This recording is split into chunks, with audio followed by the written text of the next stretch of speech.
Bagliana Mirella. Presente. Bassetto Paolo. Presente. Bevilacqua Silvia. Presente. Bortolotto Giulia. Presente. Braido Fabio. Presente. Braido Giovanni. Caldarta Antonella. Carnelos Graziano. Presente. Cutipani Irene. Dareggian Antonio. De Bastiani Alessandro. Presente. Denardi Marta. Errante Lorenzo. Posocco Gianluca. Assente. Toffoli Thomas. Presente. Tonon Roberto. Uliana Antonella. Abbiamo presenti 16, non c'è problema. Sì. Allora, per i scrutatori chiedo cortesemente Caldara Antonella, Carnelos Graziano e Denardi Marta. Grazie.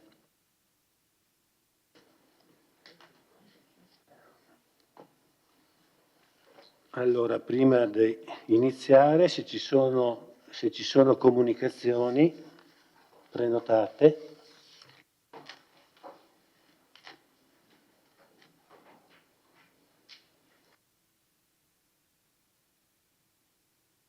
Do la parola all'assessore Enrico Padoan, prego. Grazie Presidente, buonasera a tutti, buonasera a tutte. Solo alcune comunicazioni relativamente a alcuni eventi che si stanno svolgendo in città in questo periodo o che si stanno per inaugurare. Abbiamo il piacere di ospitare la mostra Pinocchio in Galleria presso la Galleria Civica Villa Croze, un'iniziativa curata dalla Lega Italiana Lotta Tumori sezione Vittorio Veneto in collaborazione con la Fondazione Stepan Javrel di Sarmede e che ospita appunto una mostra già esposta in oltre 30 città europee e che abbiamo l'onore di ospitare e che verrà inaugurata il 3 ottobre alle ore 18 e poi rimarrà aperta fino ad inizio dicembre, una mostra che raccoglie illustrazioni già esposte presso la nota mostra dell'infanzia di Sarmede. Ringraziamo anche il Comune di Sarmede per il supporto all'iniziativa.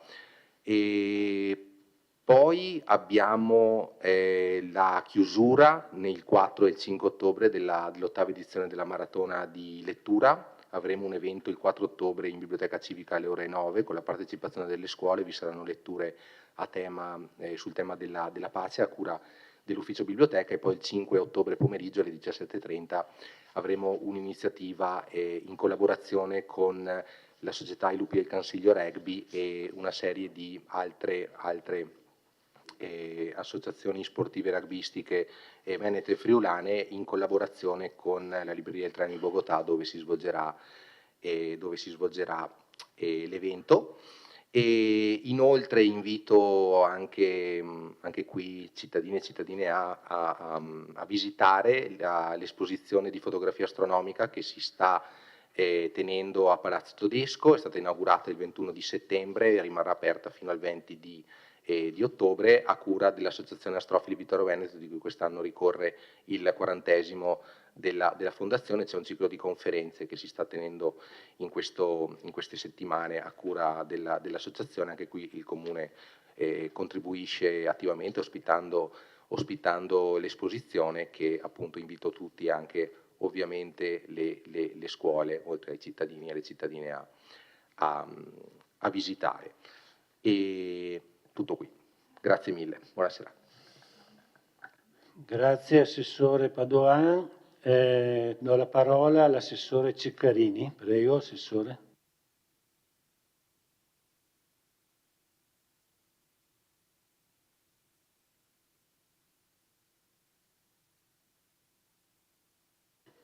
Ok, colgo anch'io l'occasione di questo consiglio per 2 eventi ai quali vi invito a partecipare, invito tutti i cittadini a partecipare. Uno si tratta di una proiezione di filmati storici di Vittorio Veneto, come eravamo. Si terranno presso la saletta di via Cosmo 63.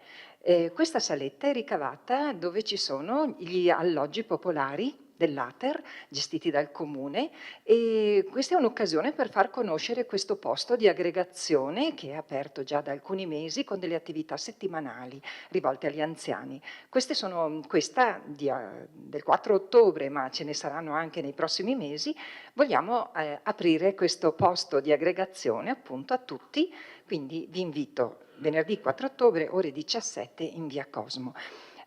Altro evento legato sempre all'Ottobre in Rosa della LILT, quindi sulla prevenzione dei tumori femminili, ci sarà una camminata, una semplice camminata in rosa per le vie della nostra città, domenica 6 dalle ore 18 da Piazza Flaminio. Venite con qualcosa di rosa e saremo ancora più visibili. Grazie. Grazie Assessore. Non ci sono altre comunicazioni, quindi passo al primo punto dell'ordine del giorno. Documento programmatico di mandato 2024-2029, la presentazione è a cura del Sindaco. È precisato nella delibera che la presentazione per la discussione del documento in oggetto non dà luogo a votazione, così come espressamente previsto dallo Statuto Comunale. Dato atto che nei tempi previsti dallo Statuto Comunale è stato depositato il documento programmatico sottoscritto dal Sindaco e dagli assessori, è stata data comunicazione ai capigruppo consigliari dell'avvenuto deposito, sono state presentate richieste integrazioni e modificazioni da parte del consigliere comunale Paolo Bassetto del gruppo Mirella Bagliana Sindaco. Do la parola al Sindaco Bagliana, prego.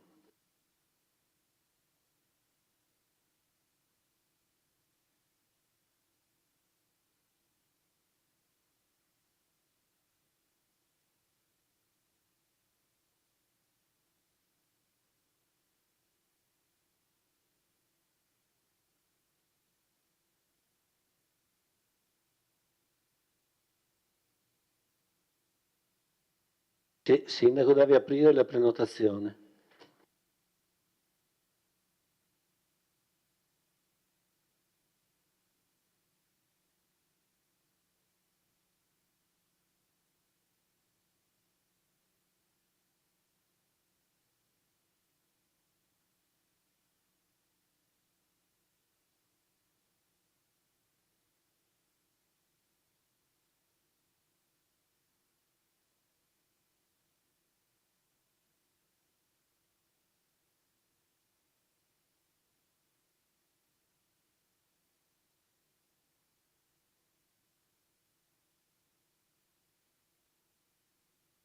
Buonasera.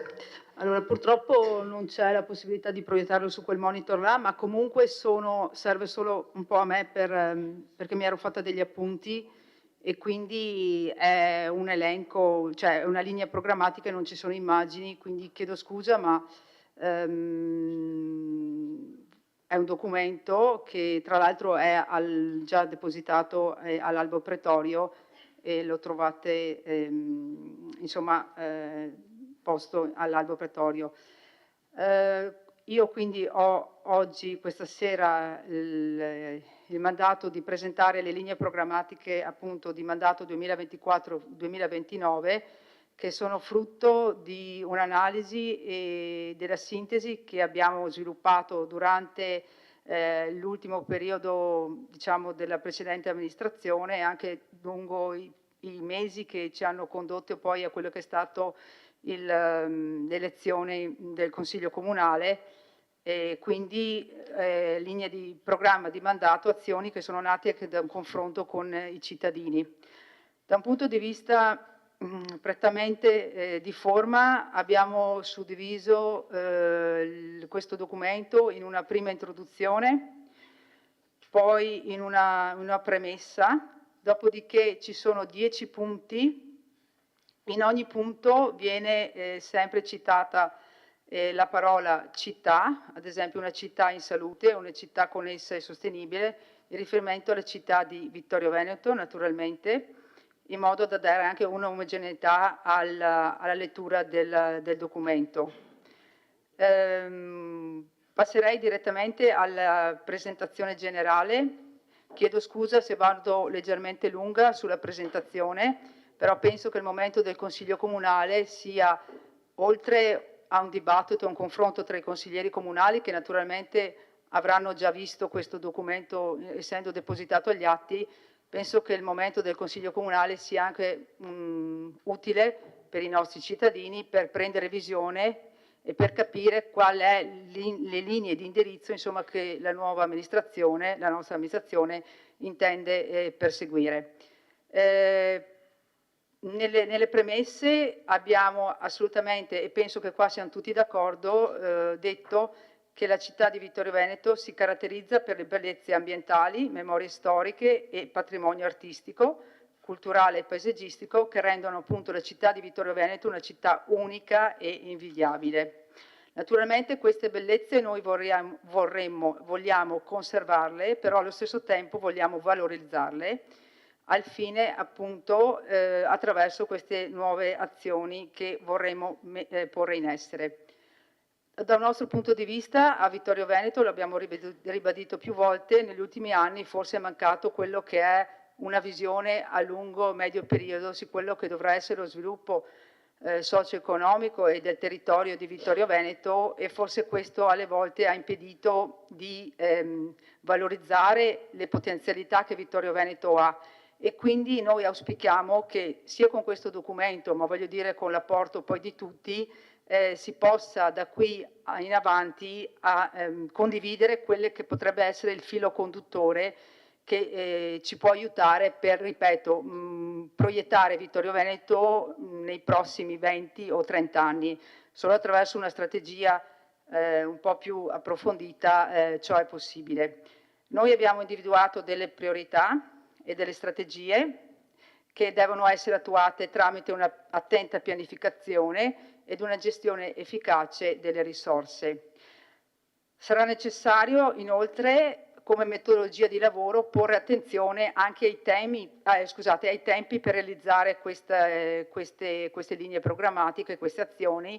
Di solito non si tiene conto dei tempi. Penso che una modalità di lavoro anche per quanto riguarda la nostra amministrazione sia quella di collegare sempre un'azione ai tempi per la sua eventuale realizzazione. Solo così c'è un feedback rispetto alle azioni che stiamo portando avanti. In ogni caso le azioni devono essere fatte naturalmente conoscendo e difendendo il nostro territorio, il suo patrimonio culturale, storico, artistico e ambientale, incontrando e sostenendo i protagonisti dello sviluppo economico e sociale della città, quindi parlando agli artigiani, ai commercianti, agli imprenditori, ai professionisti, alle associazioni sportive e socioculturali, ai lavoratori e ai corpi intermedi, informare e rendere partecipi tutti, questo soprattutto i giovani, nelle scelte politiche, includere e accogliere tutte le persone per dare a ciascuno senza discriminanti uguali opportunità di crescita e di miglioramento, e condividere e favorire la trasparenza e la comprensione dell'attività comunale attraverso l'attivazione di canali di ascolto delle diverse istanze. Detto questo, pensiamo, immagino condividendolo un po' tutti tra di noi, che vivere il quotidiano circondati dalle bellezze che offre insomma la nostra città è un valore sempre più apprezzato e è, dal nostro punto di vista, un valore aggiunto per quello che potrebbe essere l'attrattività che Vittorio Veneto può presentare nei confronti di altre realtà cittadine a noi vicine. Quindi il nostro obiettivo è quello di recuperare, aumentare purtroppo il numero dei cittadini, quindi recuperando le presenze in modo stabile, quindi attraendo magari nuove famiglie e giovani, ma voglio dire anche persone che potrebbero essere di ritorno rispetto a un'attività professionale e lavorativa svolta in altri ambiti o fuori appunto dalla città di Vittorio Veneto, però dopo un periodo professionale, perché no, potrebbero trovare spunto per rientrare in città di Vittorio Veneto. Altra cosa a cui dobbiamo tendere è la questione delle presenze a livello turistico, e per far tutto questo naturalmente bisogna attendere e attenzionare quello che è il paesaggio, il nostro paesaggio urbano ed extraurbano. Detto questo, naturalmente per far ciò massima attenzione deve essere data a quelli che sono i progetti specifici per quanto riguarda i quartieri urbani e i tanti borghi che circondano la nostra città.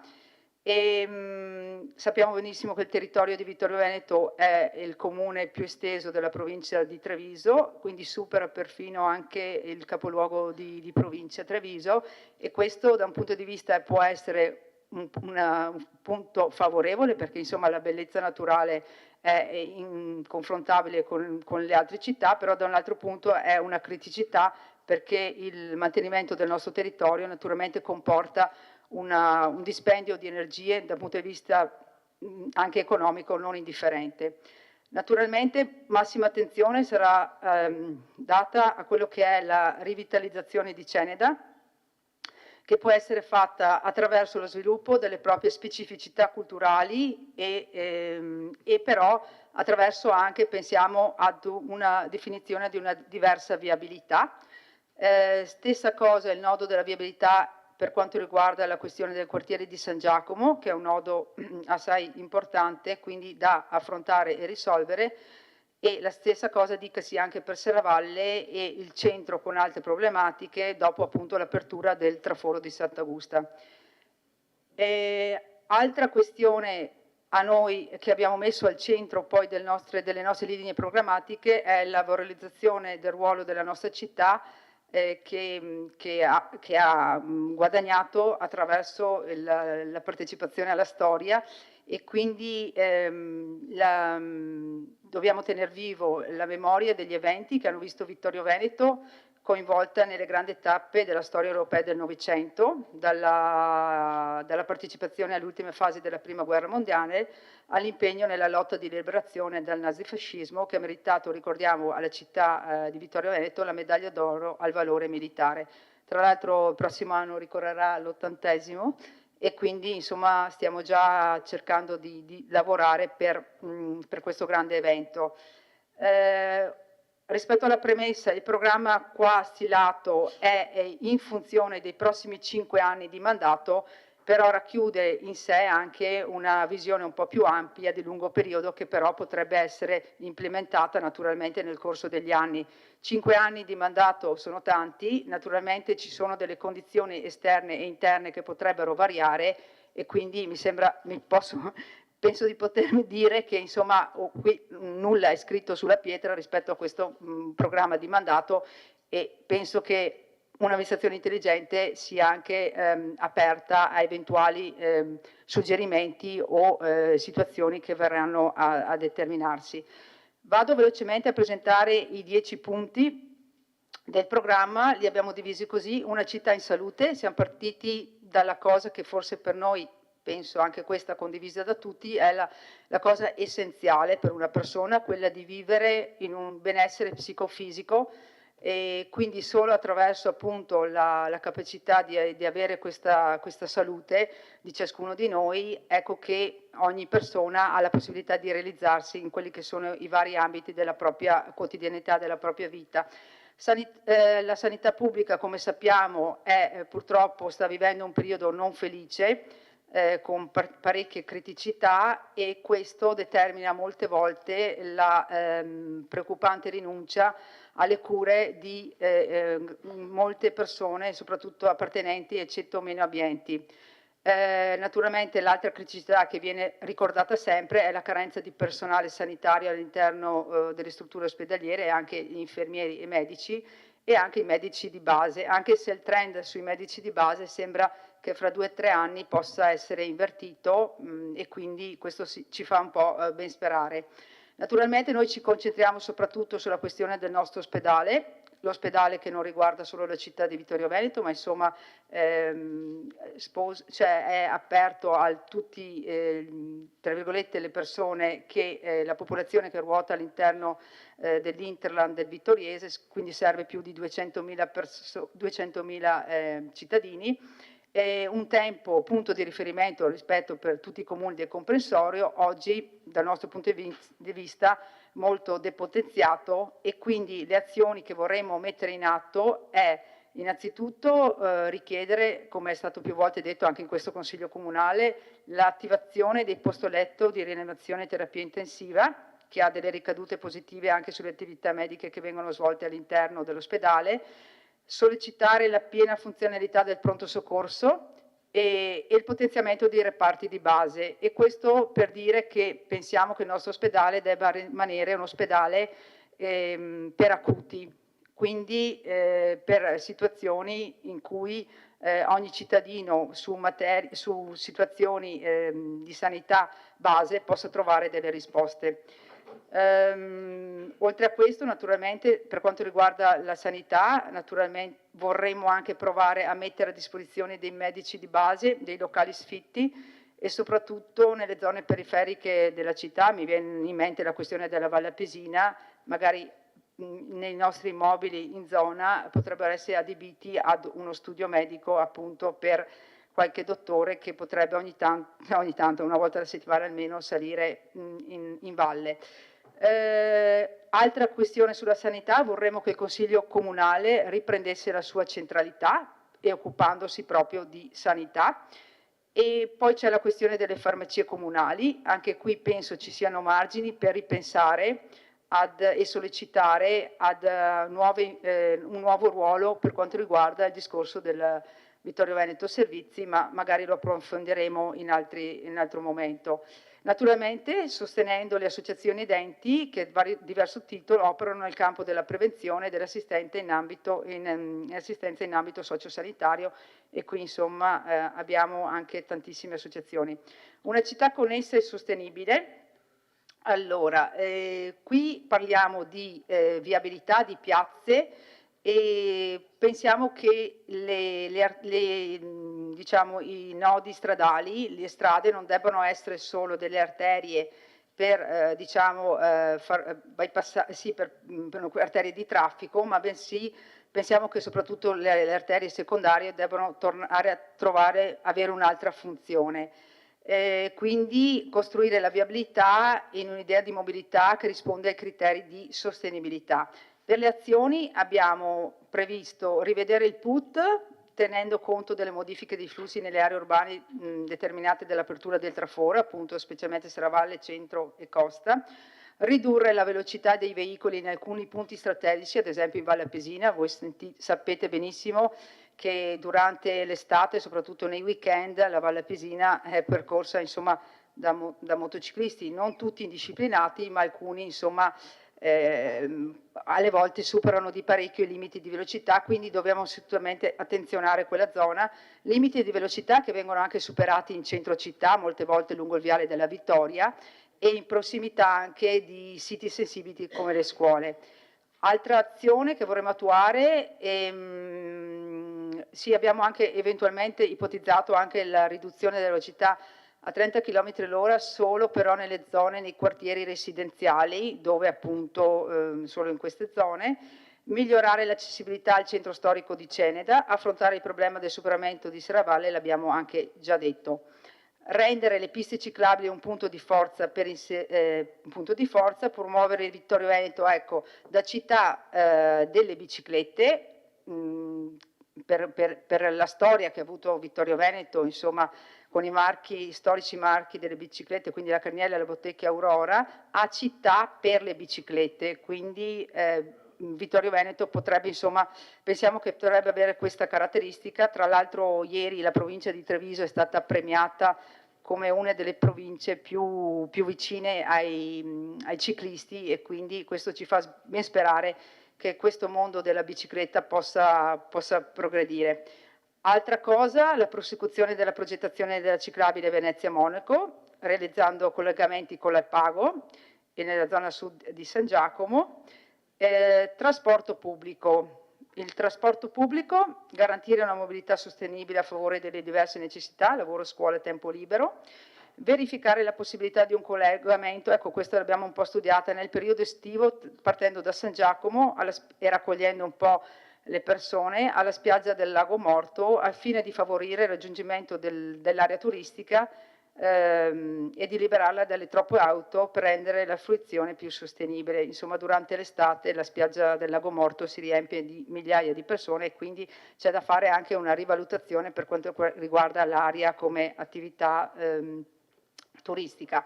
Poi con MOM è in atto una discussione, un confronto per quanto riguarda sempre il trasporto pubblico, ma che verrà anche poi affrontata e spiegata nei prossimi consigli comunali.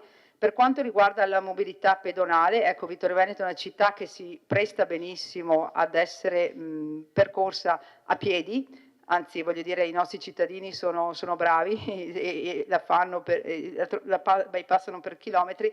L'unica cosa che dobbiamo secondo me potenziare è garantire la sicurezza dei pedoni e molte volte anche pur essendo insomma Vittorio Veneto presenta dei viali ampi e sicuri, molte volte ci sono delle situazioni un po' pericolose, una su tutte la manutenzione dei marciapiedi e degli attraversamenti già esistenti, migliorando anche la segnaletica orizzontale e verticale e garantire un'adeguata illuminazione nelle ore serali, soprattutto d'inverno, perché quella dell'illuminazione è una delle criticità presenti in città che attraverso con l'assessore De Antoni insomma, stiamo cercando di provare ad superare. E per quanto riguarda l'attività del turismo, cultura e sport, cultura e turismo, binomio imprescindibile anche nella nostra città. Le manifestazioni culturali naturalmente vanno coordinate, sono state coordinate, ma pensiamo si possa anche fare un migliore coordinamento attraverso la facilitazione e la collaborazione delle tante associazioni che ci sono in città. Le principali iniziative esistenti come il concorso corale e quello di violino devono essere valorizzate e organizzate in modo diffuso affinché siano costruite, fruibili e vissuti pienamente dall'intera città. Ecco l'idea che vorremmo far passare, transitare, insomma, che anche concorsi così importanti siano un po' vissuti, tra virgolette, anche dai cittadini e siano sentiti propri dall'intera città. Lo sport, siamo anche qui, penso tutti d'accordo per il alto valore educativo che esso rappresenta e in sintesi, riassumendo, creare cultura significa coinvolgere e coordinare le associazioni e le competenze del territorio in progetti condivisi, nonché cogliere con metodi innovativi le opportunità didattiche offerte dalle ricchezze storico-culturali delle città. Creare cultura significa quindi assicurare spazi di dibattito sociale, culturale e politico per il progresso civile dei cittadini. Per quanto riguarda le azioni, abbiamo messo in atto una serie di, vi dico un po' quelle predominanti, sulla questione dei musei. Avremmo pensato di riqualificare i musei comunali, in particolare riprogettare la sezione archeologica del Museo del Cenedese e valorizzare il Museo di Geologia di Nove, altro importante museo, collaborare fra le reti museali italiane e europee dedicate alla Grande Guerra, realizzare un festival culturale pluridisciplinare aperto ai temi storico-sociali e scendendo, vado un po' veloce, ecco, per quanto riguarda l'attività sportiva, ci concentriamo, oltre al discorso promuovere lo sport attraverso l'associazionismo, per quanto riguarda gli interventi strutturali sugli impianti sportivi, allora il nodo principale sono le piscine comunali, più volte ribadito. Qui abbiamo detto di comparare quello che potrebbe essere un intervento di miglioramento sismico e adeguamento energetico a quello che potrebbe essere il rifacimento completo dell'intera, almeno di una piscina, la piscina coperta, e a breve praticamente inizieremo l'iter anche per fare appunto questa comparazione. Poi c'è l'idea di realizzare il nuovo campo di rugby e un campo da calcio, e non però tenendo anche in considerazione le eventuali realizzazioni di altri spazi sportivi, non da ultimo anche, ci vengono anche richieste per quanto riguarda la pratica del tennis. Per quanto riguarda il turismo, vado un po' riassumendo veloci le variazioni che ci sono. Pensiamo insomma che il turismo innanzitutto possa essere fatto, tra virgolette, sostenuto attraverso una unità unica anche con i comuni limitrofi, quindi dei tavoli comuni. Tra le varie situazioni pensiamo che anche i nostri borghi e i nostri quartieri periferici siano un elemento caratteristico del territorio e penso che potrebbero diventare attrattivi anche per i visitatori grazie a iniziative culturali, folcloristiche, musicali e sportive da tenere all'interno dei borghi stessi. Promuovere la rete dei cammini che oggigiorno insomma viene frequentata da tantissimi visitatori. Abbiamo una serie di cammini, li ho elencati qui, dall'Alta Via numero 6 al cammino del Prosecco dell'UNESCO, al progetto fatto dall'amministrazione uscente, naturalmente Vittorio Veneto, che secondo me è un ottimo progetto che va implementato, al cammino, al sentiero europeo E7 Monaco-Venezia e altri sentieri. Dopodiché anche per il turismo naturalmente massima deve essere la rete e mettere in rete i soggetti pubblici e privati che si occupano di informare il potenziale pubblico sugli eventi realizzati in città, evitando di sovrapporsi e lacune e ottimizzando le risorse. E su questo insomma ci stiamo anche muovendo con l'assessore Denardi. Per quanto riguarda una città attenta al territorio, ambiente ed energia, insomma, è sotto gli occhi di tutti la praticamente crisi climatica che il nostro pianeta sta vivendo e quindi i problemi ambientali che si ripercuotono sui nostri territori. Siamo convinti che dobbiamo perseguire quello che è l'ambiente salubre, incentivare la mobilità sostenibile, fermare lo sfruttamento del suolo, preservare e accrescere la biodiversità. Dicevo prima che il nostro territorio si caratterizza da un punto di vista geologico e geomorfologico e quindi è molto fragile su certe situazioni. Le azioni, innanzitutto riguardo al discorso delle criticità, noi abbiamo in atto il piano di protezione civile comunale che deve essere adesso prossimamente rivisto, e penso che il piano di protezione civile comunale deve essere un piano conosciuto da tutta la popolazione e anche attraverso anche momenti informativi anche nelle scuole, perché insomma non dobbiamo trovarci impreparati in situazioni limite che potrebbero succedere.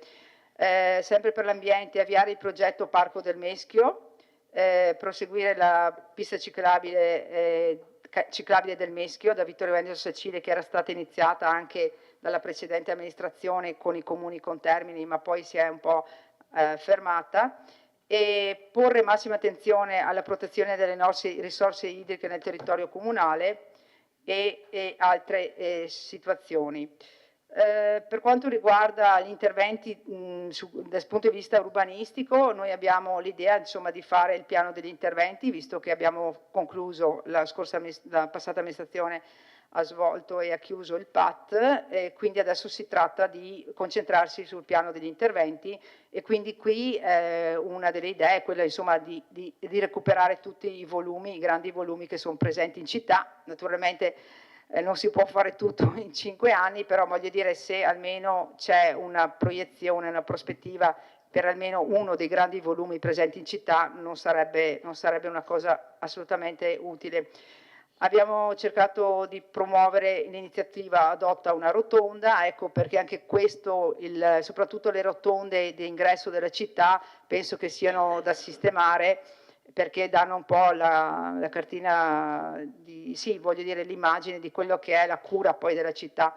Per quanto riguarda le comunità energetiche rinnovabili, anche qui, oltre alla comunità energetica rinnovabile che verrà realizzata nel recupero della discarica di Forcal, la comunità montana l'Unione Montana, scusate, sta predisponendo uno studio per attivare una comunità energetica su area vasta, e anche qui penso molto probabilmente che il nostro comune parteciperà a questa.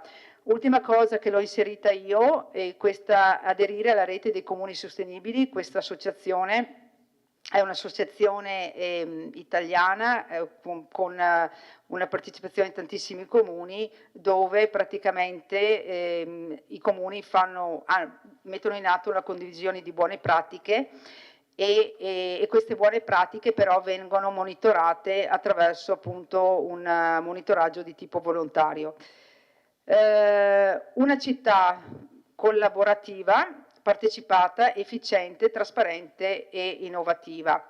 Noi nella nostra campagna elettorale, durante la campagna elettorale, abbiamo battuto tanto la questione, il tema della partecipazione dei cittadini alla vita amministrativa, alle scelte amministrative. Penso che sia oggigiorno una cosa fondamentale, anche perché vediamo insomma che c'è la volontà da parte di tanti di dire la propria idea, di portare un contributo, però naturalmente per fare questi processi partecipativi dobbiamo avere degli strumenti che siano più facili possibili da attuare. Tra le varie azioni pensiamo sia utile istituire uno sportello fisico e telematico, l'URP, il vecchio ufficio relazioni per il pubblico, per facilitare l'accesso ai servizi del comune e soprattutto per inoltrare segnalazioni e proposte. Ecco, in questi 3 mesi sinceramente abbiamo avuto grossissime difficoltà perché continuano ad arrivare segnalazioni da più canali e in più tempi diversi. Da un altro punto di vista bisogna sistemare questa questione, questo strumento, e quindi facilitare l'approccio appunto dei cittadini agli strumenti di proporre e di segnalare, e la stessa cosa da parte dell'amministrazione, raccogliere queste segnalazioni che altrimenti vengono anche molte volte disperse. Per quanto riguarda pensiamo di rivedere la questione della struttura dei consigli di quartiere attraverso la democrazia partecipativa, con la proposta di convocazione di assemblee periodiche su basi zonali, con l'impegno per l'amministrazione di informare i cittadini su atti e provvedimenti di particolare rilevanza sul territorio. Abbiamo appena fatto un'assemblea nella zona della Valle Appesina, un'assemblea molto partecipata, quindi ripeto c'è volontà di partecipazione. Altra cosa vista, immaginata e studiata è il patto con il cittadino, già uno strumento utilizzato in quel di Padova, dove anche qui si cerca una collaborazione con i cittadini per mantenere magari anche delle piccole aree di manutenzione del verde sul territorio. Poi passiamo al punto 6, una città più bella e sicura. La sicurezza, punto fondamentale per la vita di una persona, perché una persona che non si sente sicura, ma in tutti gli ambiti, questo è fondamentale, sia la sicurezza, voglio dire, dal punto di vista ambientale, ma la sicurezza proprio personale, crea disagio se non se la sente, se non si sente questa sicurezza, e quindi come l'abbiamo declinata? Innanzitutto una questione di sicurezza nel senso di territorio, quindi avere cura del nostro territorio. Curare il territorio significa anche aumentare la sicurezza delle persone che frequentano il territorio. E poi attraverso la ripristino insomma, di quello che è il decoro urbano che non deve essere visto come un'emergenza, ma bensì deve essere una normale gestione. E per quanto riguarda le azioni, sì, dal punto di vista del decoro stradale, soprattutto ripristinare i manti stradali, le pavimentazioni delle zone pedonali, i marciapiedi, curare le aree verdi pubbliche, sia centrali che periferiche, riqualificare le piazze con l'obiettivo di una nuova vivibilità, riqualificare il senso estetico delle rotonde stradali, l'abbiamo detto prima, e in generale del territorio. Qui abbiamo inserito anche sistemare e valorizzare il sentiero, il percorso al santuario di Sant'Augusta, e passiamo a una città attenta alle persone. Su questo pensiamo che ogni cittadino di Vittorio Veneto debba avere l'opportunità di mettersi, di partecipare alla vita sociale, ma in generale l'opportunità di essere di inclusione sociale e lavorativa, e una crescita personale e familiare, del miglioramento delle proprie condizioni di vita, e questo appunto fa sì che i cittadini siano dei cittadini tra virgolette felici, ecco. Ogni cittadino deve avere la certezza che può rivolgersi all'amministrazione, anche questo insomma è giusto che sia così, e un amministratore attento è un amministratore che ascolta, fa sintesi e cerca insomma di dare delle risposte a grandi e piccoli problemi. Per quanto riguarda le azioni, abbiamo messo, sì, soprattutto la questione, per quanto riguarda la questione abitativa, che è una delle problematiche più importanti oggi, le criticità che si sente di più, vorremmo praticamente, tra l'altro è già iniziato, attuare un confronto con le realtà economiche associative per verificare la possibilità di sistemare, intanto individuare gli alloggi pubblici e privati sfitti e anche sistemarli e provare che ci sia la possibilità di utilizzarli anche attraverso un affitto calmierato e insomma siano un po' messi nella disponibilità anche delle giovani coppie, perché attualmente, come sappiamo, gli affitti in città e anche fuori città sono veramente sproporzionati rispetto alla possibilità economica di intere famiglie. Quindi questo è un punto essenziale che naturalmente non potrà essere affrontato solo dall'amministrazione comunale,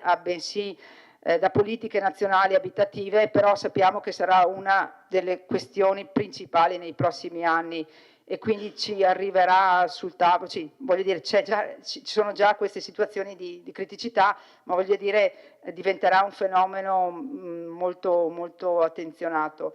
Per quanto riguarda anche qui sviluppare un processo anche per quanto riguarda altre realtà di inclusività con i migranti, ad esempio, con l'obiettivo di prevenire fenomeni di deriva sociale, valorizzare il tavolo di concertazione tra il Comune e le associazioni presenti nel territorio al fine di gestire progetti di accoglienza, formazione, inclusione, insegnamento della lingua italiana. E anche qui stiamo sviluppando, abbiamo iniziato già un percorso con le attività imprenditoriali, con le associazioni di categoria, proprio per cercare di formare questi ragazzi e di far sì che abbiano, si possa parlare di seconda accoglienza e anche per quanto riguarda la questione abitativa. Andiamo oltre, siamo quasi alla fine, portate un attimo di pazienza, una città rinnovata e qui anche qui abbiamo pensato rinnovare la città attraverso la rigenerazione, perché abbiamo detto anche prima di ambiti urbani strategici che sono all'interno della città. Sì, ma uno su tutti, insomma, quello dell'ex Carnielli, che è stato dibattuto più di una volta. Lavorare alla riqualificazione del centro storico di Ceneda, insomma questa tematica è stata una tematica che è stata condivisa da tutte le componenti politiche che hanno partecipato alle elezioni comunali, quindi è un tema insomma che va affrontato anche tutti assieme, mi viene da dire, e cercando di formulare delle proposte efficaci per la rivalutazione del quartiere di Ceneda. Naturalmente a Ceneda c'è il Museo della Battaglia che costituisce forse il nodo centrale su cui gravita insomma tutto il quartiere di Ceneda, non solo il Museo della Battaglia ma insomma e anche altri musei. Poi per quanto riguarda c'è la questione della Villa Papadopoli e del suo parco. Abbiamo da ripensare la viabilità di San Giacomo, l'abbiamo già detto, realizzare la pista ciclopedonale in via Isonzo per la sicurezza dei residenti e rilanciare i rapporti, appunto l'ex Carnielli insomma l'abbiamo trattata allo scorso Consiglio Comunale attraverso anche lo sviluppo del Parco del Meschio e valutare i criteri per il migliore utilizzo anche dell'aerocampo. Intervenire nella zona del Lago Morto, questa è una necessità molto urgente nell'ambito del supporto delle aree periferiche della sua vocazione turistica per razionalizzare i parcheggi e realizzare servizi a supporto delle attività ricreative e valutare una nuova destinazione d'uso per la struttura del macello comunale. 9. Una città che crede nel valore dell'imprenditoria, garantendo supporto e promozione per le attività produttive e l'agricoltura sostenibile. Sappiamo benissimo che il commercio sta vivendo una grosse difficoltà e criticità. Noi pensiamo che il piccolo commercio sia il cuore delle città e purtroppo le notizie che giungono anche in queste ultime settimane non sono delle più favorevoli, insomma sì, sono stati chiusi anche 2 o 3 negozi al centro, però è vero che vengono sempre date le notizie di chiusura e mai quelle di apertura. Invece vorrei anche ricordare e segnalare che in queste settimane sono state aperte anche 2 nuove attività commerciali, una a Ceneda e una nella zona di Meschio, quindi voglio dire c'è questo aspetto. È vero però insomma che l'attività commerciale di prossimità è fortemente in crisi, e per dare delle risposte a questa situazione di crisi, naturalmente coinvolgendo le associazioni di categoria. E una cosa che secondo noi dovrebbe essere fatta è quella di innescare dei percorsi educativi ed esperienziali che favoriscono la conoscenza dell'offerta commerciale tra i giovani e i meno giovani, stimolando una riflessione sul valore aggiunto che lo shopping di prossimità comporta. Cioè, dobbiamo purtroppo trovare delle soluzioni e dare delle risposte, cosa non facile, ma ci proviamo. Per quanto riguarda le aziende industriali, nella nostra zona industriale vale in modo particolare quella di sostenerle, e assolutamente sono il cardine della nostra realtà socio-economica. Nelle nostre aziende trovano occupazione circa 6.000 persone, quindi capite bene insomma che è essenziale che la nostra zona industriale sia implementata anche per quanto riguarda le questioni dei servizi, dei collegamenti e tutto quello che oggigiorno necessita una zona industriale innovativa. Non da ultimo abbiamo messo anche a valutare la possibilità di promuovere con il CATAV e con gli imprenditori un'area di sosta dei servizi della persona a disposizione degli autotrasportatori in transito nella zona industriale, cosa necessaria da moltissimi anni, ma che poi non è mai stata presa in considerazione. Naturalmente per quanto riguarda l'aspetto agricolo e del supporto delle aziende, siamo molto vicini alle piccole aziende locali, dove vengono appunto coltivati i prodotti a chilometro zero, che poi vengono appunto portati nel nostro mercato contadino, e quindi anche qui massima disponibilità di proseguire questo rapporto. Ultimo punto, una città dove sentirsi al sicuro. Torniamo al discorso della sicurezza. Prima era la sicurezza legata all'ambiente, ora è la sicurezza quella proprio legata alla persona fisica, tra virgolette, e qui siamo dell'idea che ci sono 2 approcci. Uno, grande attenzione agli aspetti legati al degrado sociale, al disagio, e quindi cercare di prevenire azioni di violenza o azioni insomma negative nei confronti di altre persone, e poi allo stesso tempo però una necessaria fermezza, perché quando si va oltre, quando si fanno insomma delle azioni fuori legge, naturalmente queste vanno punite attraverso l'intervento delle forze dell'ordine e il potenziamento anche della polizia locale sul territorio. Anche un'altra cosa che vorrei dire è che andremo avanti con la politica del controllo del vicinato, che aveva iniziato la precedente amministrazione e che porteremo avanti, verificando la disponibilità dei cittadini e precisando le modalità dell'espletamento.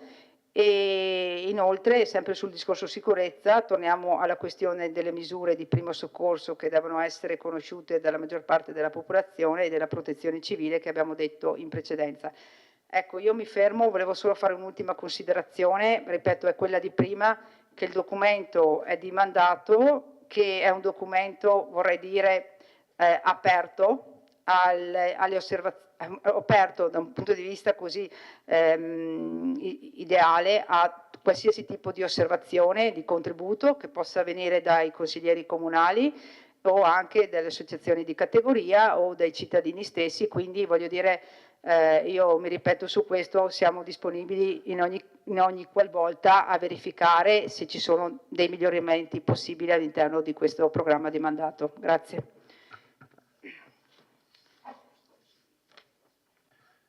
Grazie Sindaco per l'illustrazione. Adesso apro la discussione. Se volete prenotarvi, prego.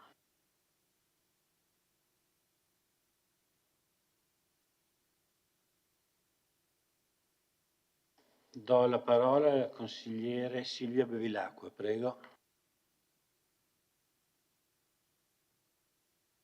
Ok. Allora, questo programma di mandato è un testo lungo, pieno di tante cose. Ci sono parole come conoscere, valorizzare, patrimonio, no? Ambiente, e sono parole che possono sembrare un po' anche frasi fatte. Non penso ci sia nessun comune in Europa che dica no, noi non vogliamo valorizzare il patrimonio storico, no?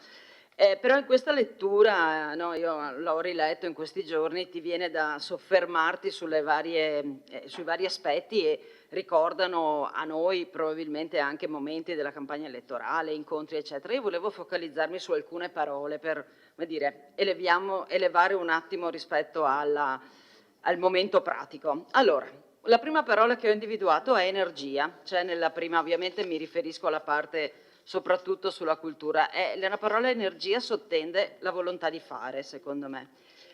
Poi si parla di passato e di futuro in una stessa frase ed è un'idea importante, nel senso che mantiene il concetto che per andare avanti non bisogna cancellare quello che abbiamo avuto, quindi non ci sono fardelli da cui liberarci, ma fare nostra la storia e portarla davvero avanti. Si parla di cultura legata al turismo, è sempre una cosa delicata, no? Però in più occasioni si dice che le azioni della cultura sono rivolte ai nostri cittadini. Queste cose magari sono un po' sparse, ma poi tornano. Questo vuol dire, c'è una frase che dice il ruolo sociale della cultura, quindi per i turisti, per chi viene, ma anche per noi. Poi si parla di coinvolgimento, il sindaco ha parlato, l'ha citato più volte, credo che sia nel DNA di questo gruppo, l'abbiamo fatto in campagna elettorale, quindi resterà. Coinvolgimento per condividere un cammino, questa è una parola che torna molte volte. Crediamo che condividere un percorso sia l'unico modo per trovare soluzioni che funzionino, perché le cose imposte dall'alto non funzionano. Camminare, no, faccio la parafrasi un po', mi prendo la libertà, no? Sant'Agostino diceva solvitur ambulando, no? Si cammina, le cose si risolvono camminando, forse camminando insieme. Questo è importante. L'altra parola che avevo così segnalato, che mi ero segnalata così in vista di questa giornata, era la parola città, che è una parola importante, citata ovviamente tantissime volte, l'ha già detto il sindaco, Vittorio non va da una vittoria alata all'altra, ma dalla cima del Visentin alla pianura, da Piadera a Formeniga, e Carducci diceva che Asolo era la città dei 100 orizzonti, noi ne abbiamo forse di più e quindi ecco. Altri due concetti, e poi concludo. Dobbiamo guardare la città come la guardano coloro che sono fuori e vengono da fuori e che sinceramente la ammirano. Siamo per molti l'erba del vicino. Io lavoro a Conegliano e c'è molta, no, non dico invidia, ma insomma così, ammirazione. E a volte noi guardiamo la nostra città, come facciamo nel nostro privato magari, con occhio critico, guardando quello che non va e segnalando appunto i negozi che chiudono, giustamente, ma c'è anche altro. L'altra cosa è l'accoglienza, dobbiamo imparare ad essere accoglienti, questo legato anche al turismo, non è proprio forse nel DNA dei vittoriesi essere accoglienti, è un tipo di turismo che abbiamo, che ci ha scelti, che è quello dei ciclisti, dei camminatori, abbiamo parlato di queste, già citato queste cose, dobbiamo garantire a loro la sicurezza e trovare le occasioni, fargli le proposte per fermarsi con proposte adatte. Il secondo punto,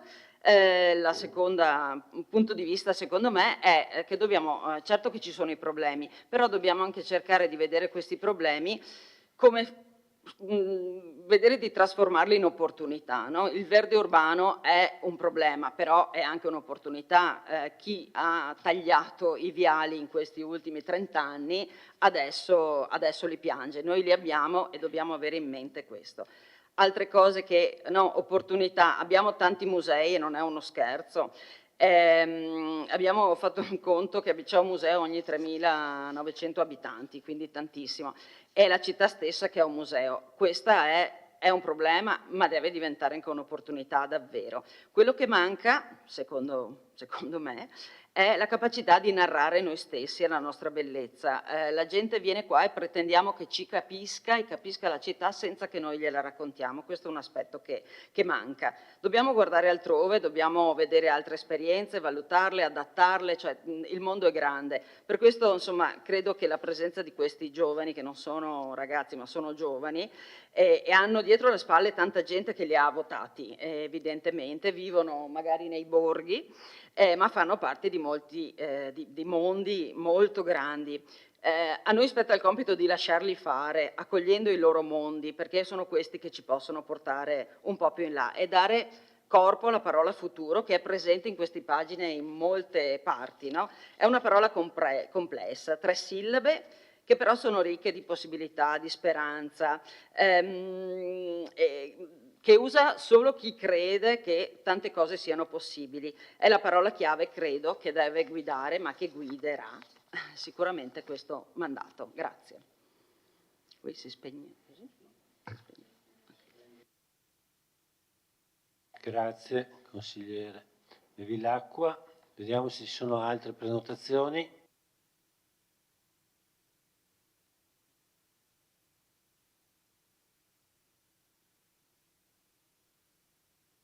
Allora, do la parola al consigliere Paolo Bassetto, prego.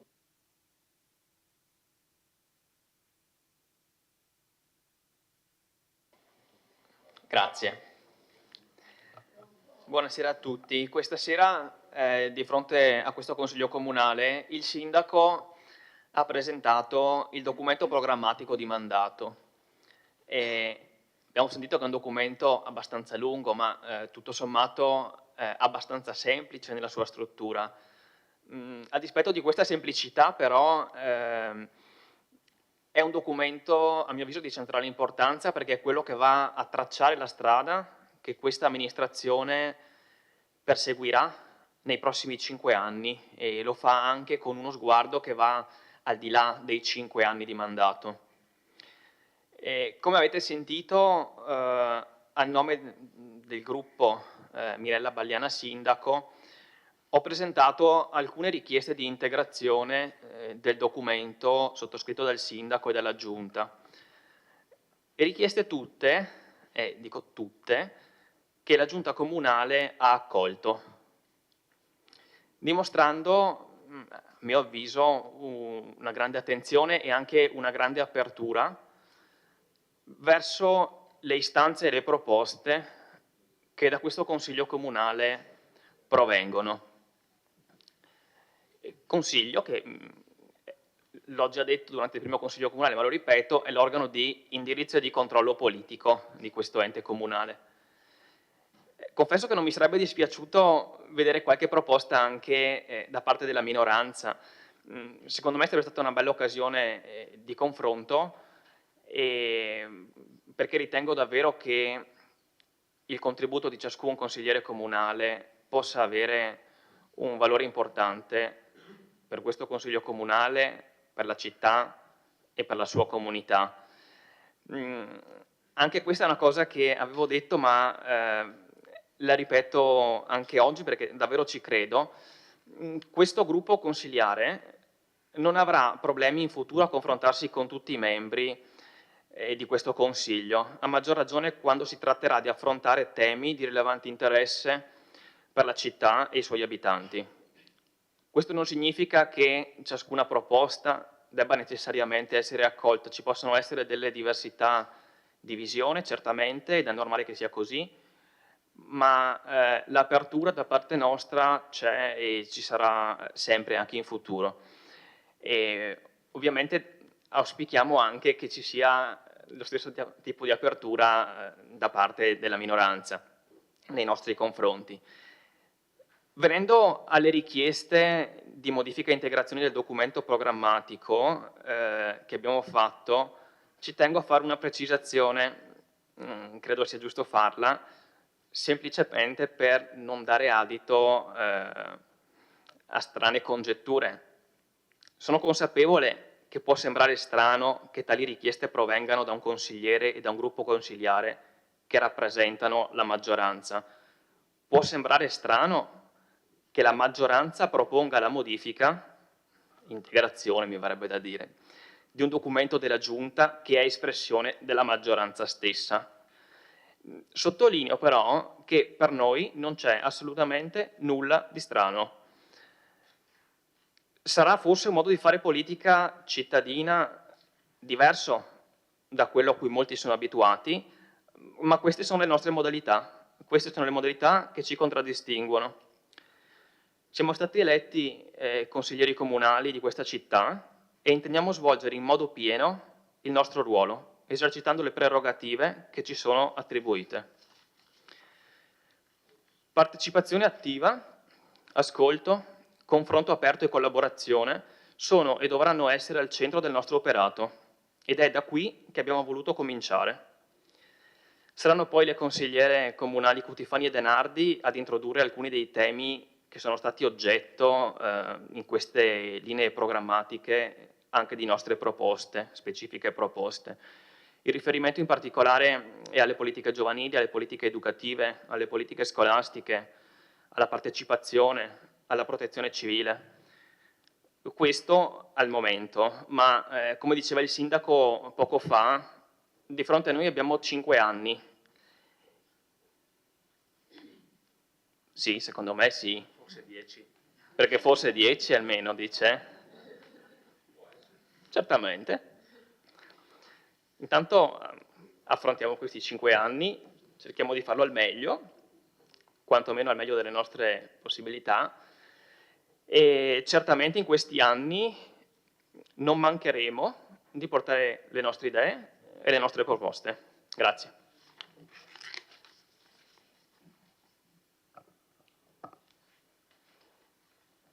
Grazie consigliere Bassetto. Do la parola al consigliere Fabio Braido.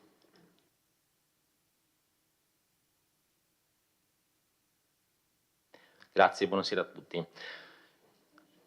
Vorrei ricordare a noi consiglieri e alla Giunta che il programma che stiamo analizzando questa sera è stato il perno attorno al quale abbiamo poi costruito la coalizione che si è presentata alle ultime elezioni e i cittadini ci hanno dato fiducia.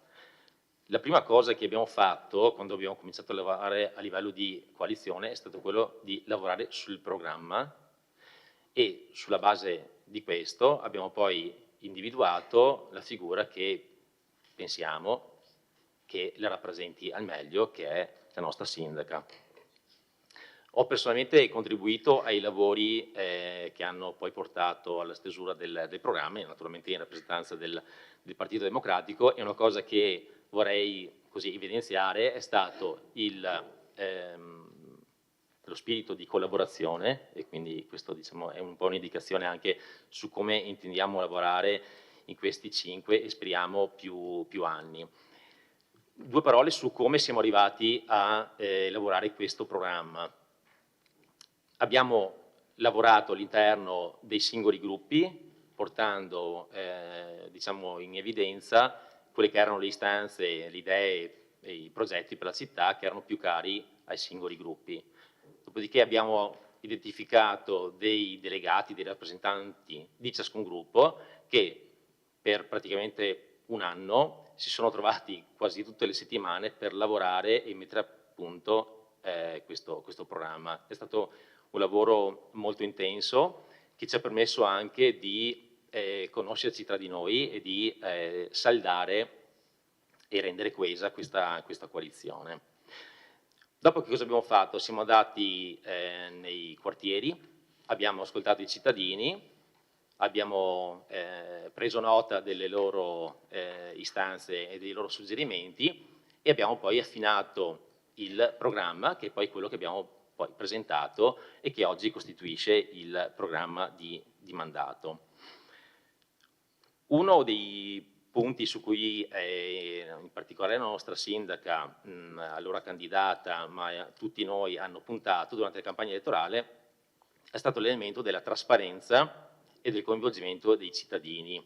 E prova di questo intendimento è ne abbiamo avuto prova qualche giorno fa quando 2 assessori e la sindaca sono andati in Val Appesina e hanno presentato il progetto di finanziamento e il progetto esecutivo del PNRR nella Val Appesina, che poi è un progetto fra l'altro che è stato portato avanti dalla precedente amministrazione. Quindi non mancherà il nostro sostegno, non mancherà il nostro pungolo se sarà necessario, ma una cosa vorrei sottolineare anche da un punto di vista della mia posizione che intendo assumere durante questa amministrazione, che è quella di apertura, che è quella che sottolineava il collega Bassetto. Quindi non manterrò posizioni ideologiche né nei punti, diciamo, del programma né nei riguardi dei suggerimenti che arriveranno dalla minoranza. Grazie. Grazie consigliere Braido. Do la parola al consigliere Marta De Nardi. Grazie Presidente e buonasera consigliere e consiglieri. Come ha ben detto il consigliere Bassetto, la lista civica Mirella Bagliana Sindaco si è presa a cuore la questione delle linee programmatiche di mandato, le quali definiscono quale sarà l'indirizzo operativo e gli obiettivi della nostra amministrazione nei prossimi 5 anni. Mi riallaccio quindi al discorso iniziato dal nostro capogruppo, ma poi continuato dal consigliere Fabio Braido sulla partecipazione. Ecco, questo è un tema molto caro alla nostra coalizione, come dimostrato in campagna elettorale e in questi primi mesi di consigliatura. Tanto che lo scorso mercoledì, come appunto diceva il nostro collega, abbiamo ricominciato gli incontri informativi con i cittadini e le cittadine e questi ci hanno permesso di confrontarci sugli interventi, in particolare PNRR, previsti in Val Appesina, a cui tutte e tutti, vorrei sottolineare, erano finora all'oscuro. I numerosi cittadini presenti quindi hanno espresso una forte attenzione e hanno ringraziato gli amministratori elencando loro i problemi della valle e anche possibili soluzioni, dandoci dei preziosi spunti di riflessione. L'ascolto, quindi, la trasparenza, il dialogo e soprattutto la partecipazione sono elementi su cui la nostra amministrazione si fonda e si fonderà. È anche necessario che sia così, perché se ci si pensa bene, meno di un vittoriese su 2 oggi va a votare. E il bravo amministratore sa raccogliere dal dialogo coi cittadini l'urgenza, ma anche le idee per azioni future. Ed è solo creando una politica partecipata che noi possiamo sperare di riavvicinare i cittadini alla cosa pubblica. Certo, partecipazione non significa soltanto incontri o assemblee periodiche, anche se sappiamo che non sono per niente scontati, ma partecipazione significa anche istituire, come diceva la sindaca Mirella Bagliana, sportelli e tavoli di lavoro rivolti per facilitare le segnalazioni. D'altronde, chi meglio dei cittadini conosce le problematiche del comune ed è anche in grado di trovare una soluzione buona. Come ha detto la sindaca Mirella Bagliana, è un nostro dovere, e sottolineiamo dovere, ascoltare e coinvolgere i cittadini. Partecipazione significa anche valorizzare il mondo dell'associazionismo, a cui noi tutti e tutte facciamo attivamente parte, nessuno escluso e nessuno escluso.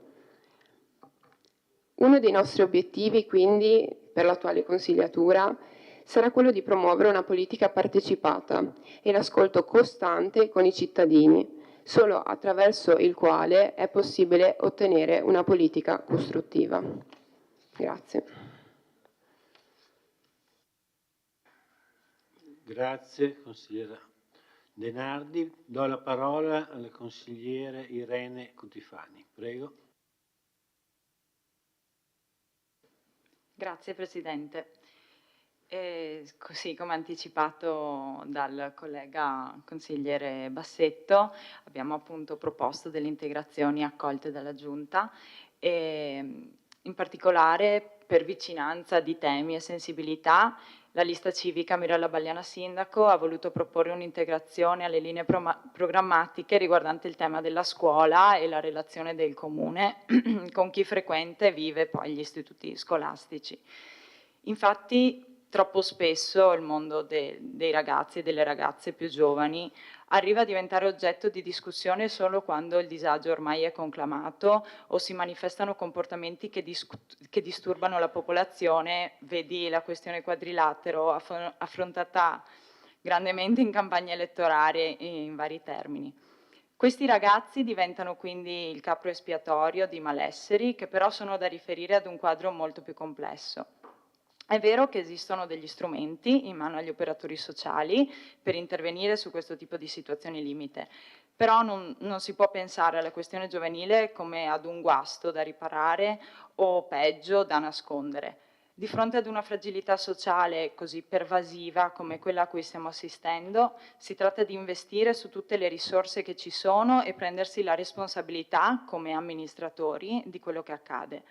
Infatti ormai è chiaro che le reti istituzionali non bastano per far fronte a questo fenomeno e quindi si tratta di attivare tutti i contesti educativi, anche quelli informali, quelli quindi che si generano dalla libera associazione di cittadini e cittadine, che sono consapevoli del loro ruolo nei confronti delle generazioni. È importante che lo siano, perché è solo nello stare insieme, nel fare le cose assieme, che si creano relazioni e si crea anche una nuova consapevolezza del proprio essere al mondo e un arricchimento di significati culturali e politici.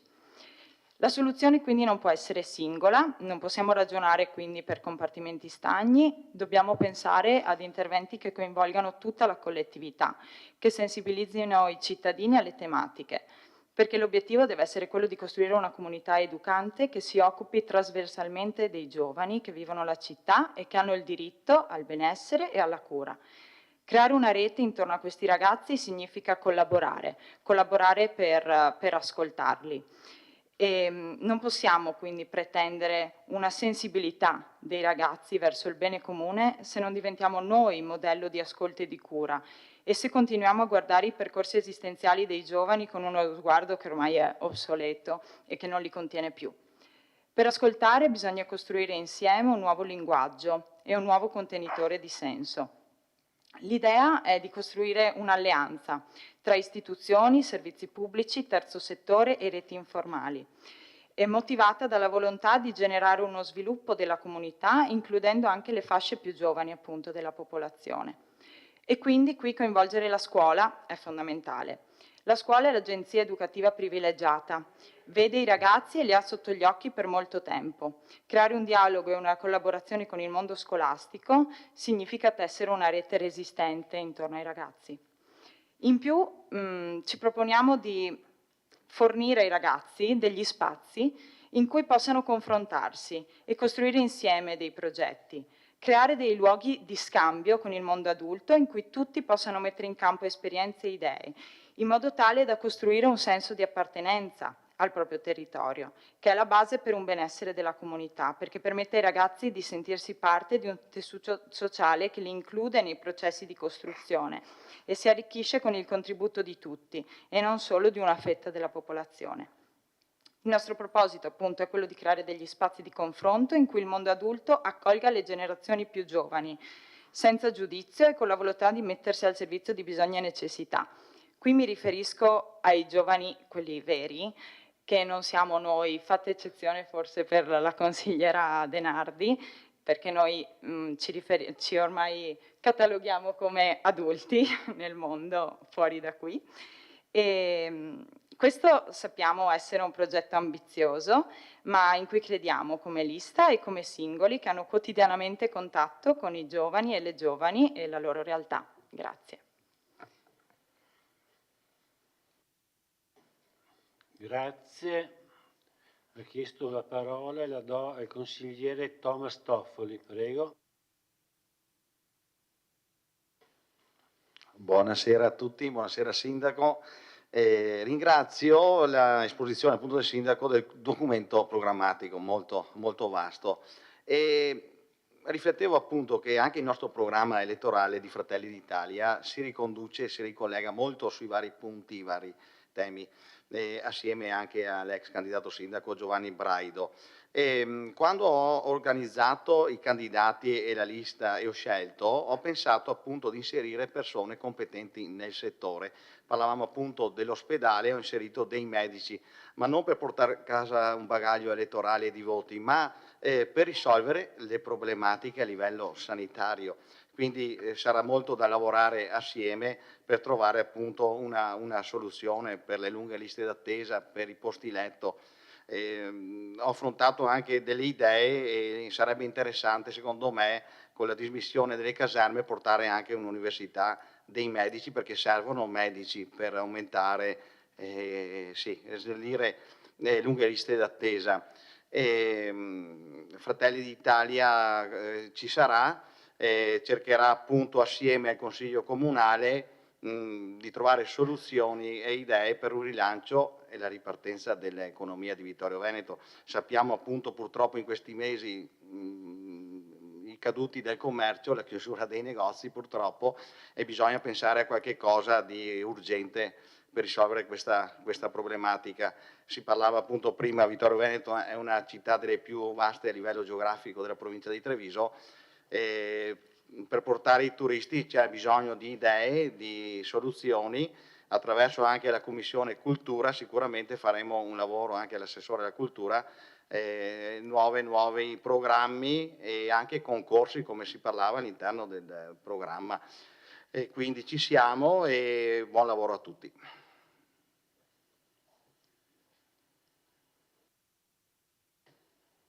Grazie consigliere Toffoli. Do la parola al consigliere Giovanni Braido, prego.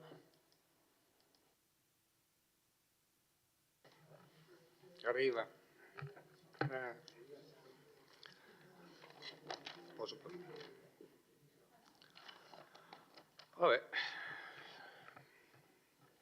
Allora, ho sentito il documento programmatico, ho sentito l'intervento dei consiglieri partecipati, bravi, belle idee, impegno, fantasia. Allora vi dico io qualcosa di reale che non sapete, non potete saperlo, perché tanto vi raccontano le storie che vogliono. Allora, ci sono due referati che a me interessano in modo particolare, e sono la Polizia Municipale e i lavori pubblici, che sono il front office di un'amministrazione degna di questo nome.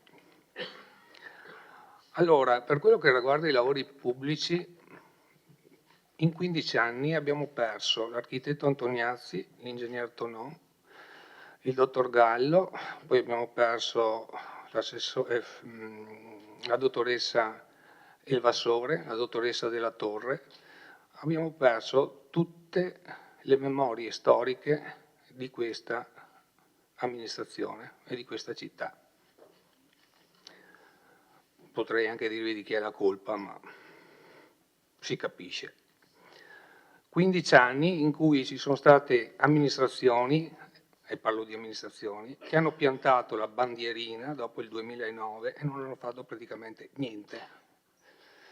Non avete un direttore generale, non avete un capo di gabinetto, non avete un segretario come lo avevamo noi, che era Lorenzo Traina, un gran segretario, anche se qualcuno diceva che era creativo, ma era anche concreto. Da 10 anni, e lo sanno tutti, quando si parla di sicurezza e di polizia municipale, perché basta chiedere, io ho l'ufficio qua sopra, mi viene a suonarmi, 2/3 dei storici, e dico 2/3 dei storici agenti di polizia municipale se ne sono andati, perché lo sanno tutti che non c'è accordo tra il comando e gli agenti. Ne è andato via uno 2 settimane fa. L'assessore del personale, che dovrebbe non fare il guardiano del faro, ma dovrebbe andare a interloquire anche per i problemi, in questi anni ha fatto qualcos'altro, probabilmente, perché tutti se ne vanno. dottor Camerin è un ottimo professionista, però al comando dei vigili urbani è un comando, perché sono stato anche assessore all'ordine pubblico, che è abbastanza, come dire, logorante, per cui io gli avevo proposto, perché prima vi dico quello che va male, poi vi dico quello che avrei fatto io come amministratore, a prescindere dai sogni erotici politici che ci sono. Gli avevo detto al dottor Camerin, guarda, è meglio che se dovessi diventare sindaco mi vieni a fare il capo di gabinetto, nel senso che mi fai da filtro istituzionale con i vari enti, mi fai da segreteria e vai in rapporto con gli uffici, perché questo si fa, e fai un bel concorso per il comandante. Non tanti concorsi per il polizia municipale che poi vengono, stanno lì un anno e poi se ne vanno perché il clima è bruttissimo. Mi sarei aspettato in questi 3 mesi da un'amministrazione dinamica che avessero alzato il telefono e avrebbero detto a questi professionisti, li avrebbero richiamati, perché tutti i sogni, tutto ciò che abbiamo sentito adesso, hanno bisogno di una struttura che il Comune di Vittorio Veneto non ha. Non ha personale, ma non ha personale nel senso non ha personale che conosce, che sa fare andare avanti la macchina burocratica. Per fare la piscina siete già fuori tempo massimo, e ve lo dico io perché. Perché col vostro partecipare, giusto? Partecipare, ora che indicate il progettista, e là, ora che ci sia il progetto, e là, ora che vi mettiate d'accordo sul progetto, e là, dove fare il preliminare, il definitivo, l'esecutivo e dare in appalto la piscina. In 4 anni, perché ormai questi sono 6 mesi, 4 anni, non riuscirete nemmeno a iniziare. Va bene, perché comunque per come hanno votato i vittoriesi, sicuramente che facciate o non facciate, ho delle perplessità che capiscano, visto come hanno votato, a cosa vadano incontro. Però questo è il dato concreto e testuale di com'è l'amministrazione. Dopodiché, vedete voi. Grazie.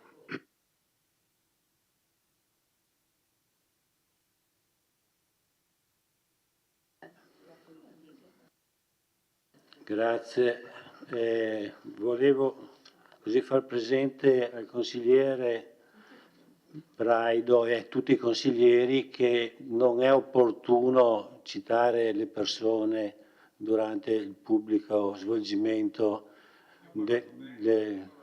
comunque è inopportuno citare i nomi propri di persone. Grazie, vediamo se ci sono altri interventi. Non vedo l'intervento.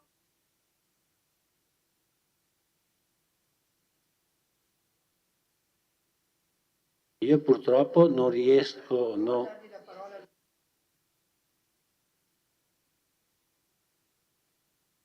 Non ho la prenotazione, non riesco. Eccolo, Antonio. Ecco, adesso ci sono tutti e due, do la parola a Antonella Uliana, prego.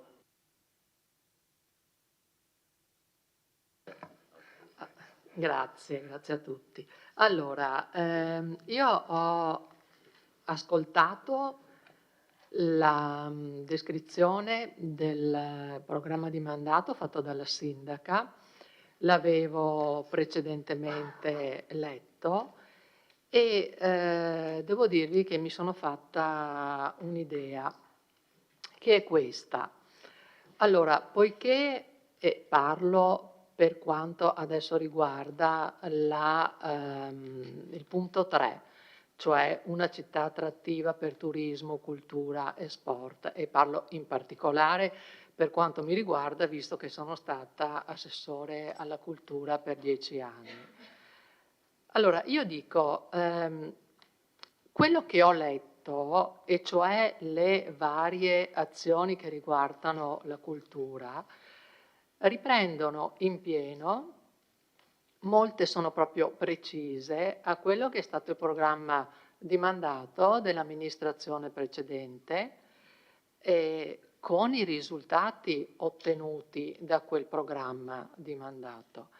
Allora mi stavo davvero chiedendo se le critiche alle quali io personalmente sono stata ripetutamente, delle quali io personalmente sono stata soggetto, fossero pretestuose o semplicemente strumentali, oppure se entrando in amministrazione avete forse compreso che quello che è stato fatto è stato qualcosa di importante, di condivisibile e che è opportuno portarlo avanti. A parte questo aspetto che mi ha, direi, incuriosita, ci sono comunque alcune cose, e queste nell'ottica della filosofia di cui la sindaca parlava, della possibilità di essere aperti, implementare, eccetera. Ci sono dei punti che non mi sono particolarmente chiari, magari mi piacerebbe anche capire, perché si parla per esempio che l'obiettivo vostro è quello di concentrarci su pochi ma decisivi elementi identitari. Allora io mi domandavo, ma quali sono questi elementi identitari?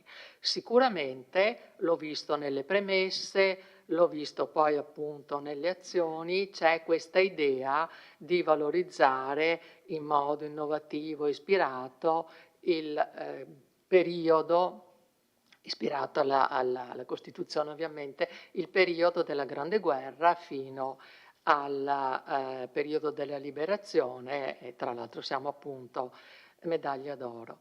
Ma al di là di questo, che viene ripetuto un paio di volte, io in realtà non ho trovato altri elementi che caratterizzino dal punto di vista identitario la città. E perché vi dico questo? Perché per esempio io non ho sentito nominare dalla sindaca, non ho letto nulla riguardo alla città della musica.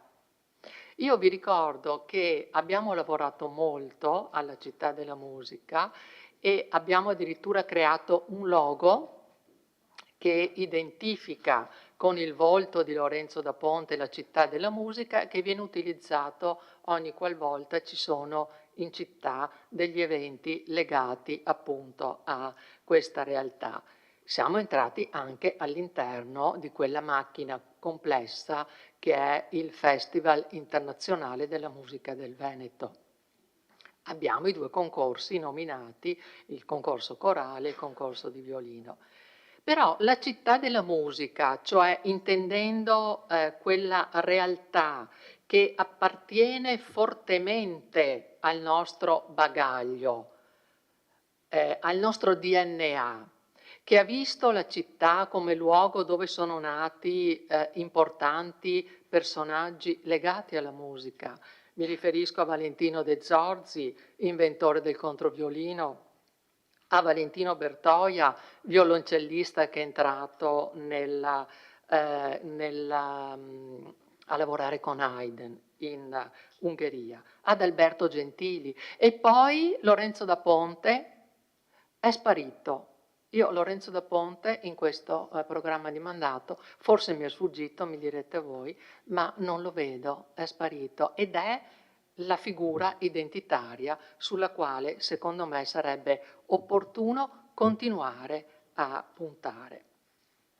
Quindi sicuramente la ricerca degli elementi identitari della città è importante, però io credo che sia anche importante andare a vedere e non gettare quello che è stato fatto prima e andare a capire se quello che è stato fatto prima può aver segnato un percorso significativo da portare avanti. Mi riferisco a un'altra cosa. Non ho visto nessun accenno, per esempio, a quello che sarà l'utilizzo di Palazzo Todesco. Palazzo Todesco è stato in questi anni valorizzato come contenitore di mostre di tipo fotografico. E perché di tipo fotografico? Perché noi abbiamo trovato una vocazione proprio anche della città a quest'arte, la settima arte, la fotografia. Io vi ricordo soltanto che Vittorio Veneto a Vittorio Veneto esistono importanti collezioni e fondi fotografici pubblici e privati. Ricordiamo il Fondo Marzocchi e il Fondo Lupi, che ben conoscete, che testimoniano ancora oggi la Grande Guerra nel mondo, perché queste immagini sono girate dagli Stati Uniti all'Australia, a Londra.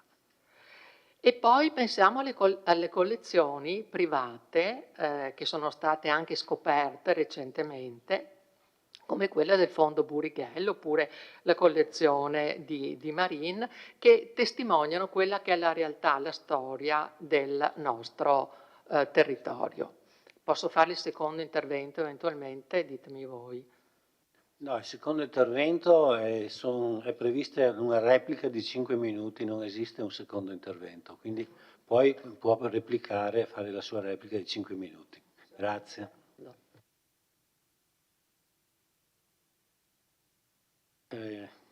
Do la parola al consigliere Antonella Caldar, prego. Grazie, buonasera a tutte e a tutti. Innanzitutto mi dissocio da quanto ha detto il consigliere Braido nell'offesa implicita alla nostra segretaria e mi scuso per parole pesanti che certamente non appartengono, non dovrebbero appartenere a questo consesso pubblico.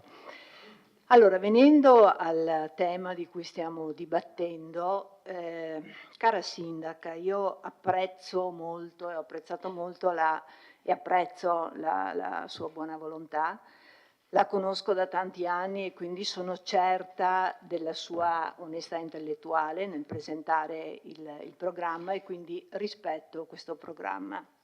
Però, come ci ha dimostrato anche l'intervento del consigliere Braido, che ci ha spiegato l'evoluzione della nascita e l'evoluzione e la formazione di questo programma, anche dalle sue parole ho avuto la conferma di quella che è stata la mia impressione nella lettura e rilettura di questo documento, e cioè che non ci sia una visione strategica. In questo programma ci sono tante buone azioni di buon senso messe insieme, molte delle quali, alcune l'ha detto anche la collega Oliana, ma insomma potremmo star qui a discutere, molte delle quali già in essere, perché ovviamente si viene da una storia. Però io non vedo, non saprei dire sinceramente, guardate che l'ho letto e l'ho riletto con grande rispetto, quale sia la visione strategica d'insieme. Ho fatto anche una ricerca, perché io tendenzialmente cerco anche sempre di mettermi in discussione, sulle ricorrenze, cioè ho cercato di vedere quali siano le parole che ricorrono con maggior frequenza in questo documento e ho trovato la conferma di quello che era un'impressione. Le parole sono lento, lentezza, mobilità dolce, concordare, condividere, spazi di relazione, coinvolgimento, educazione e poi il termine sostenibilità che viene appiccicato, affibbiato ad ogni tema, quindi l'ambiente, la cultura, il sociale, la mobilità. Bene, tutti crediamo nella importanza della condivisione, nell'importanza della programmazione fatta nella comunità e ve lo dice una che partecipa a questo Consiglio Comunale come rappresentante di una lista che si chiama La persona al centro, quindi più di noi credo nessuno ha interesse a condividere con la persona intesa in senso lato, quindi persona uomo-donna, persona di provenienze diverse, religioni diverse, di credo diverso, di culture diverse, di mettere l'interesse della persona in senso lato al centro del nostro agire. Però, detto ciò, quali sono le azioni concrete che voi, al di là di tutte queste, ripeto, piccoli interventi sui quali insomma, ovviamente concordiamo, quali sono le grandi azioni che faranno sì che questa città, com'è nella vostra ipotetica visione, cambi, vada verso una strada migliore nei prossimi 5, 10, 15 anni. Permettetemi questa piccola battuta, ma nella lettura e rilettura di questo documento mi suonava in orecchio una musichetta che sento spesso da alcuni bambini che ho attorno, degli Snorkis, non so se li conoscete, questi personaggi che cantano "Siamo tutti amici e perciò felici". E la parola felicità, tra l'altro, l'ha citata prima la sindaca e mi ha fatto anche un po' sorridere, perché proprio mi risuona questa canzoncina, no? Questi Snorchi vivono in una città sotterranea dove, potete immaginare, è tutto lento, è tutto ovattato, ci sono questi colori pastello, sono tutti amici, vanno tutti d'accordo. Ecco, è un po' questa l'immagine che mi ricorreva, che mi risuonava e che rivedevo nella mia mente mentre leggevo il documento che ci avete presentato. Quindi un documento dove non vedo vera e propria volontà di cambiare in meglio le cose, no? E tutti noi vorremmo, credete, tutti noi lavoriamo in posizioni diverse ovviamente, perché la nostra città e i nostri cittadini vivano meglio, altrimenti non saremmo qui. Questa lentezza, per esempio, no, di cui spesso parlate, che ha citato anche la sindaca prima, cioè voi ve le vedete queste povere mamme alle 7:30 di mattina con 1, 2, 3 bambini da sistemare a scuola e poi devono correre al lavoro, però devono nel frattempo aver pensato a pranzo o cena, pensato di come piazzare i bambini al pomeriggio, cioè che arrivano a scuola e si trovano un 30 all'ora. Allora ricordo quando il sindaco Miatto ha proposto, anzi aveva addirittura cambiato la velocità, il limite di velocità sulla Celante Forlanini da 70 a 50. Sapete chi è venuto a protestare e a far sì che poi fosse riportato a 50, no? Alle 70? Non immaginereste mai, sono venute delle suore che sono andate dal sindaco e gli hanno detto: "Oh, io la mattina devo portare le mie sorelle a fare gli esami del sangue e 50 all'ora lì è troppo poco". Ecco, questa è un po' l'immagine della realtà, una realtà che, ripeto, non è quella sotterranea degli Snorkis, ma è fatta di persone che corrono, che hanno urgenza, che hanno fretta, che hanno problemi pratici da risolvere. E quindi tutti questi buoni propositi di lentezza e condivisione ci stanno, noi vogliamo crederci, non fa male a nessuno.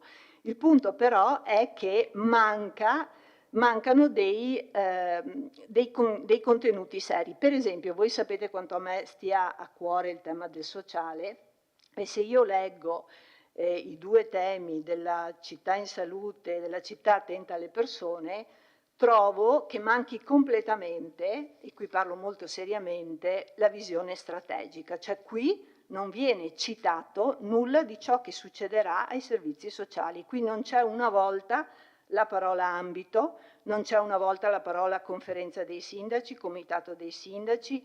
Non sappiamo se questa amministrazione sarà presente nell'esecutivo del comitato dei sindaci, se sarà cioè in quei ruoli strategici che servono per rimanere protagonisti. Io ora mi fermo perché non voglio andare oltre, ma ribadisco questo concetto. Io vi invito veramente per il bene di tutti i cittadini a non sottovalutare e a prendere seriamente il tema del sociale, dell'impegno, della presenza dell'amministrazione nei tavoli strategici, perché il sociale sta cambiando e nei prossimi 5 anni, voi sapete, cambierà completamente l'offerta dei servizi sociali. Le persone devono saperlo, devono sapere che non troveranno più la loro assistente sociale, troveranno un'organizzazione completamente diversa. Ecco, questo dovrebbe esserci, secondo me, come uno dei temi forti in un documento di programmazione. Grazie. Grazie consigliere Caldart. Vediamo se ci sono altri interventi.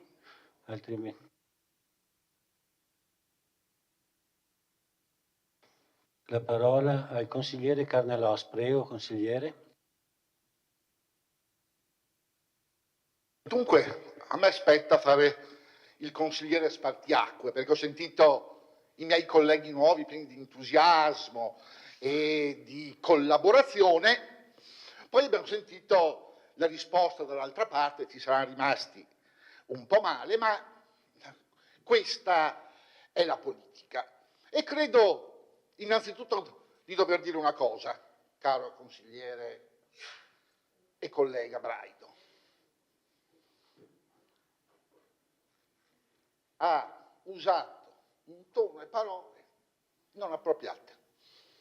E io, a nome, credo qui sì, di tutta la maggioranza, voglio esprimere la mia solidarietà al personale comunale e al segretario, perché non è ammissibile quello che lei ha detto. Le consigliere Caldart e Uliana sono state notevolmente ingenerose, io le capisco, sono sempre state in maggioranza. E allora volevo fare un discorso completo, ma invece faccio il consiglier Pasquino, non sono Trilussa, e mentre scrivevano allora, tanto per dire pane al pane, leggo le due stentate rime. Abbiamo udito le nostre care Antonelle, invero consigliere colte e anche belle, ma ahimè, stasera un po' somarelle. Ci han propinato ricette sgangherate, che però nelle urne i vittoriesi hanno sonoramente bocciate. Comprendiamo bene delle consigliere la disperazione per essersi cacciate direttamente all'opposizione. Ma ricordiamo alla carissima Profuliana che non c'è più Gnatto, ma sindaco è Baliana. E le ricette da applicare sono quelle di Mirella e faranno Vittorio ancor più bella. E di queste ricette questo consigliere farà come le sentinelle. E finalmente, dopo il buio, i vittoriesi rivedranno le stelle.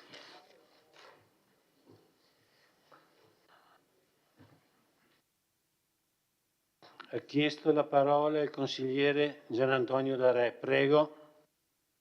Presidente,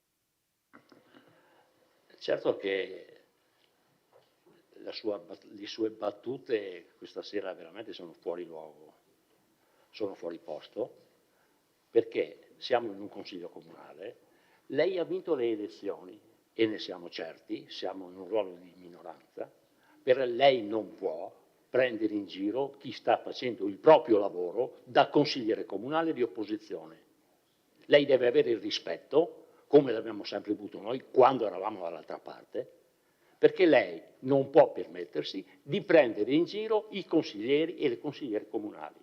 Lei ha vinto le elezioni, ha diritto di governare, ha diritto di esprimersi, avete il diritto di dire quello che volete, ma non ha il diritto di prendere in giro le persone, perché qua stanno facendo tutti quanti il proprio ruolo, magari qualcuno con veemenza e con passione e con piacere, qualcuno lo fa magari perché è stato costretto e giustamente da un giudizio inappellabile dei cittadini vittoriesi, però lei non ha il diritto di prendere in giro nessuno.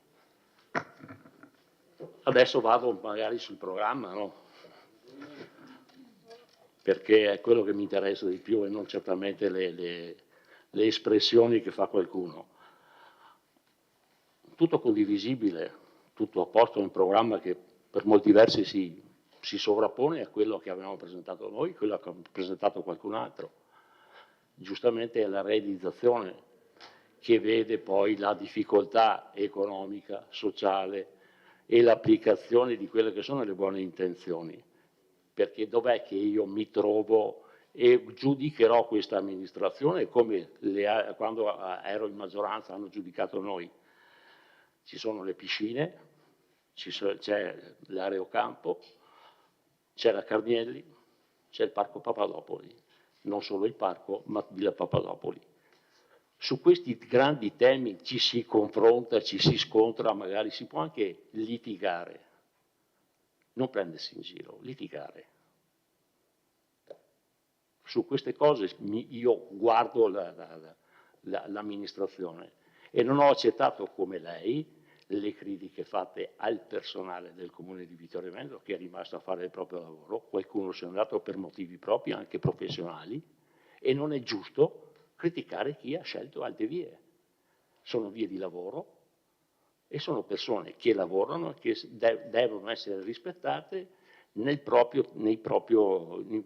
mansioni, che sono comunque difficili, si devono confrontare con la maggioranza e con la minoranza, è un lavoro difficile, però le critiche mi sembrano inopportune, sbagliate e soprattutto fuori luogo. Grazie.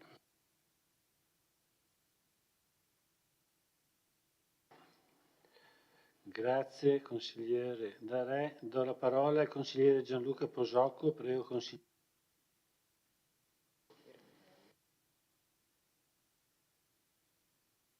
Per favore rifaccia la prenotazione che è sparita.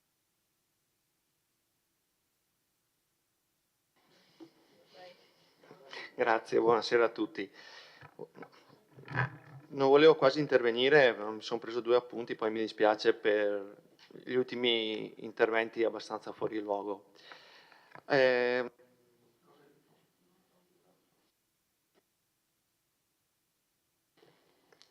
Allora, ho letto il programma, è un programma coraggioso, poi le amministrazioni si misurano sempre con la relazione di fine mandato.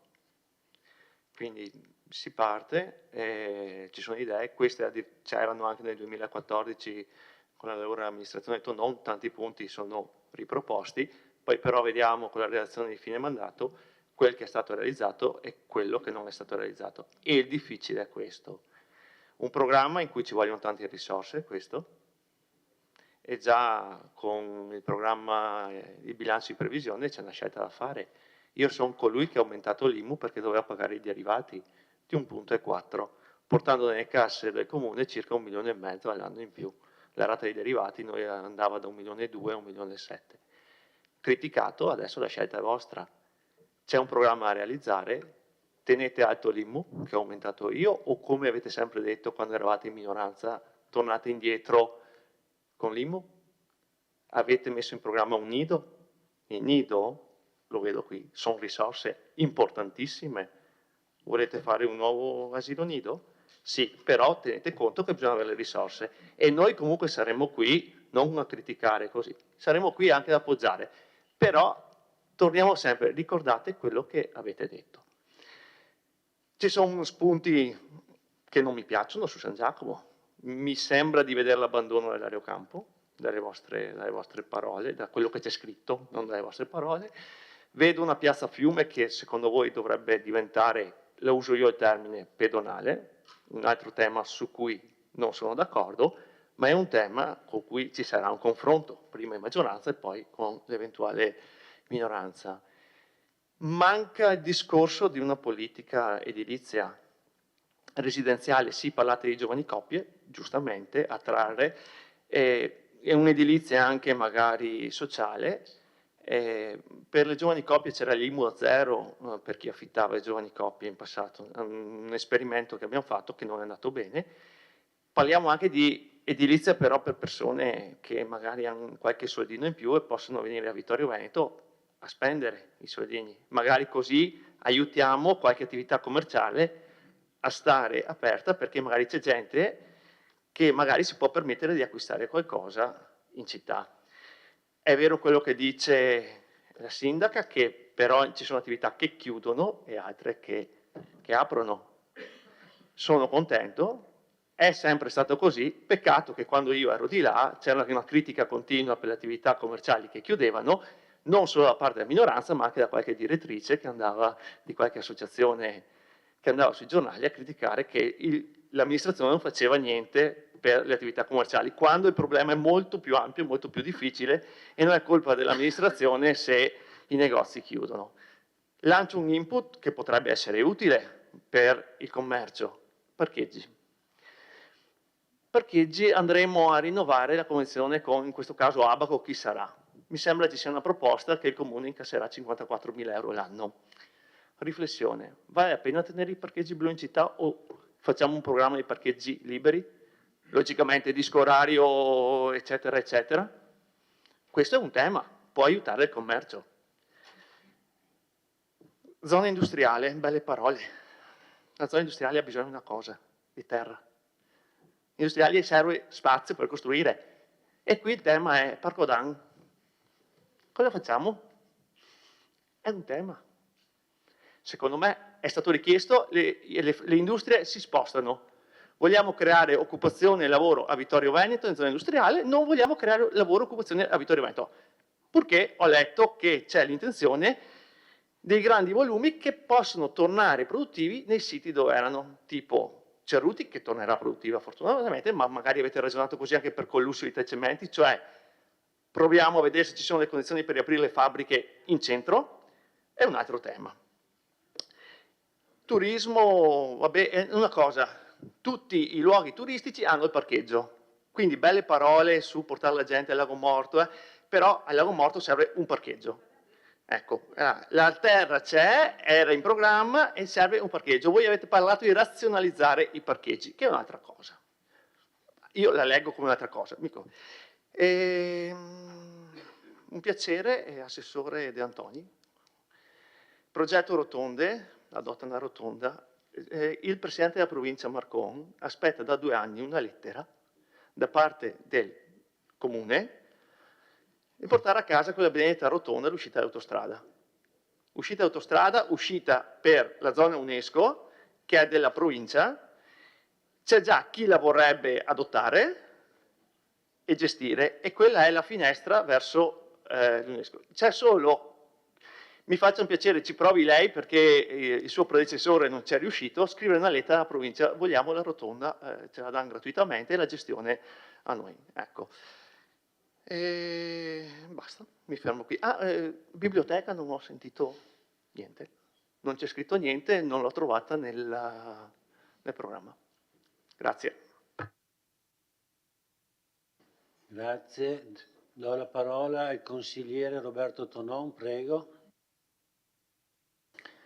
Grazie Presidente. In tanti anni in quest'Aula è capitato qualche volta di avere degli animi accesi e di avere discussioni anche piuttosto vivaci. È capitato anche al sottoscritto. Si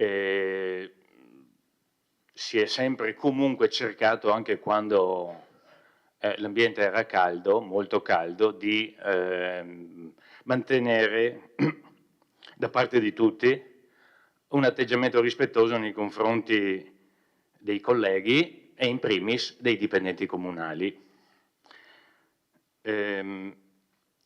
Ho l'impressione che talvolta si viva, o meglio, si pensi a com'era bello una volta. Chissà perché il protagonista, fra l'altro un avvocato, mi è venuto in mente la signorina Felicita, il bel tempo andato, com'era bello una volta. Sì, è vero, ci sono stati all'interno della struttura comunale degli ottimi dipendenti, ma cambiano gli amministratori e cambiano anche i dipendenti. Sono andati via ottimi dipendenti e sono arrivati ottimi dipendenti. Abbiamo avuto ottimi segretari comunali e abbiamo adesso un ottimo segretario comunale. Poi le preferenze personali, ovviamente quelle sono assolutamente legittime, ma da qui a dire che una volta andava tutto bene e adesso non va niente bene, ne passa, e molto. Anche perché lei, chissà perché, si è fermato al 2009 come se fosse stato quello precedente il decennio per eccellenza per la città. Ho qualche dubbio, francamente. Anche perché, come tutte le amministrazioni, anche questa ovviamente, ma non potrà fare altro, continuerà per buona parte i progetti che ha trovato, come la precedente amministrazione ha proseguito quelli che aveva trovato avviati. Faccio solo qualche esempio. Visto che la collega Uliana ha citato Da Ponte, e durante già qualcuno parecchi anni prima, in realtà nel mandato precedente a quello in cui ero sindaco non molto, ma altre amministrazioni precedentemente avevano in qualche modo tentato di far radicare in città quella che era stata la riscoperta, per la verità, in America, negli Stati Uniti e prima che da noi, prima che in Italia, poi qui in Italia ad opera di Follena, della figura di Lorenzo Da Ponte. Poi noi abbiamo collaborato, si ricorda bene, tant'è vero che durante il convegno che abbiamo organizzato al Teatro Da Ponte, quella 3 giorni, l'architetto Sergio Denardi portò alla conoscenza di tutti la scoperta di quella che era stata la casa natale di Lorenzo Da Ponte e da lì poi si è continuato e giustamente l'amministrazione precedente ha continuato. Per esempio, la scelta della farmacia comunale a Costa era stata assolutamente contestata dalla allora minoranza quando ero sindaco di questa città, eppure l'hanno portata ovviamente a termine e l'hanno inaugurata. Idem l'uscita sud, diciamo, l'accesso sud del traforo. Ma direi che è naturale, anzi mi permetto di dirlo, sarebbe stupido non continuare i progetti che sono quelli che funzionano, che poi invece ci siano alcune scelte radicalmente anche diverse da quelle che erano di amministrazioni precedenti è assolutamente legittimo. In quel caso si continuerà, meglio, si cambierà l'impostazione e si faranno scelte diverse. Quello che io ho visto in questo programma è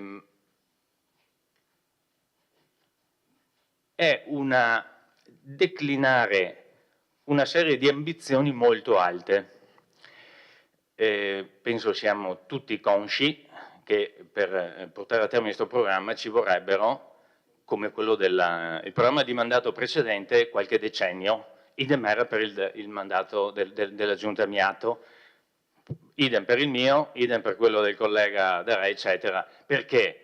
Perché un programma di mandato non è un programma quinquennale, è una visione della città e in questo dissento da quello che ha detto la collega Antonella Caldart. Non vedo la mancanza di una visione, anzi, se devo essere sincero, forse un po' troppo ambiziosa e mi spiego perché. Perché, lo sappiamo tutti, siete consci anche voi che avete appena finito di essere membri di giunta, la struttura comunale, ahimè, ha vissuto dei cambiamenti che sono da un lato positivo perché portano energia nuove, dall'altro negativo perché vengono a mancare delle esperienze che erano ormai consolidate. Far sposare le due cose non è sempre facile. Quello che credo sarebbe buona cosa, cercare di creare, se ci si riesce, perché penso sia un'impresa titanica, negli uffici e fra gli uffici quasi dei momenti di confronto, di studio, di riflessione, cosa che ho l'impressione sia un po' mancata ultimamente, cioè mi riferisco, visto che l'abbiamo fatta, collega Caldart, a dei progetti e piani, cioè noi abbiamo fatto, verso la fine del mandato è uscito questo testo e poi questo, sui piani e progetti per la città e tessendo il futuro sulle relazioni non solo economiche ma anche sociali della città di Vittorio Veneto, che erano degli spunti che poi siano stati o meno seguiti dall'amministrazione successiva, ma sono uno sguardo della città, un modo di vedere la città e il suo futuro. Vedo che ho finito il tempo, continuo dopo, grazie Presidente. Grazie consigliere Tonon. Se il consigliere Uliana voleva una sua replica, prego.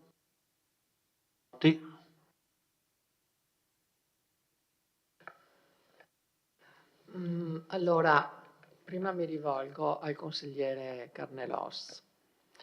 Devo dire che non ho per nulla apprezzato il suo ridicolo intervento e che nei panni di Pasquino lei non risulta nemmeno simpatico. A parte, mi sentivo in dovere di dirlo.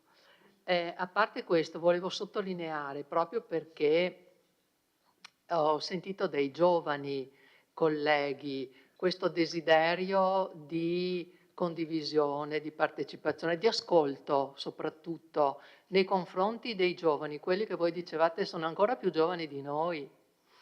Bene, allora è impossibile che non abbiate sentito qual è il problema particolarmente caro ai giovani qui a Vittorio Veneto, è quello della biblioteca. Una biblioteca che scoppia, una biblioteca che deve essere ripensata, ampliata, ricostruita. Poi lo vedrete, io sono rimasta colpita di non aver visto alcun accenno alla biblioteca nel programma di mandato, questo lo devo dire. E poi però vedo, e proprio per questo chiedo magari un chiarimento, sempre, ripeto, nell'ottica non della polemica, ma della possibile collaborazione messa a punto di un programma di mandato che possa realmente funzionare per i bisogni della città. Poi vedo lavorare per la riqualificazione, no scusate, era eccola qui, a pagina 19. Utilizzare uno degli edifici dismessi nel centro città per realizzare sale studio, spazi ristoro e di conversazione per permettere ai numerosi studenti dei nostri istituti di vivere pienamente la città. È bellissima questa cosa, è una bellissima idea, condivisibile, ma la prima domanda, quale potrebbe essere lo spazio? E la seconda è invece questa. Non è che questo sia un modo per non affrontare invece quello che è il vero problema della città, e cioè una biblioteca che scoppia letteralmente? Questa è una cosa che mi piacerebbe capire meglio. E poi, ultima cosa, mi pare che ho 5 minuti, quindi credo di poter usufruire ancora di... Sì, sono quelli che sono segnati. Sì, siccome vedo i brontolamenti dell'assessore De Antoni. Allora, io ho letto che la cultura deve essere intesa come un'offerta da essere esposta e fruita, non soltanto, e qui mi rivolgo anche all'assessore alla cultura. Creare cultura significa coinvolgere e coordinare le associazioni e le competenze del territorio in progetti condivisi. Benissimo, questa è una cosa bellissima, però io credo che spetti comunque all'amministrazione il ruolo di ideare, di attuare, di programmare gli interventi di politica locale nel settore culturale, perché benissimo questi processi spontanei di programmazione partecipata, però non possono sostituirsi ad una visione che è una visione politica anche, di valorizzazione del territorio attraverso opportune strategie che solo l'amministrazione può e deve essere in grado di individuare. Vedo che condivide il mio pensiero. Grazie.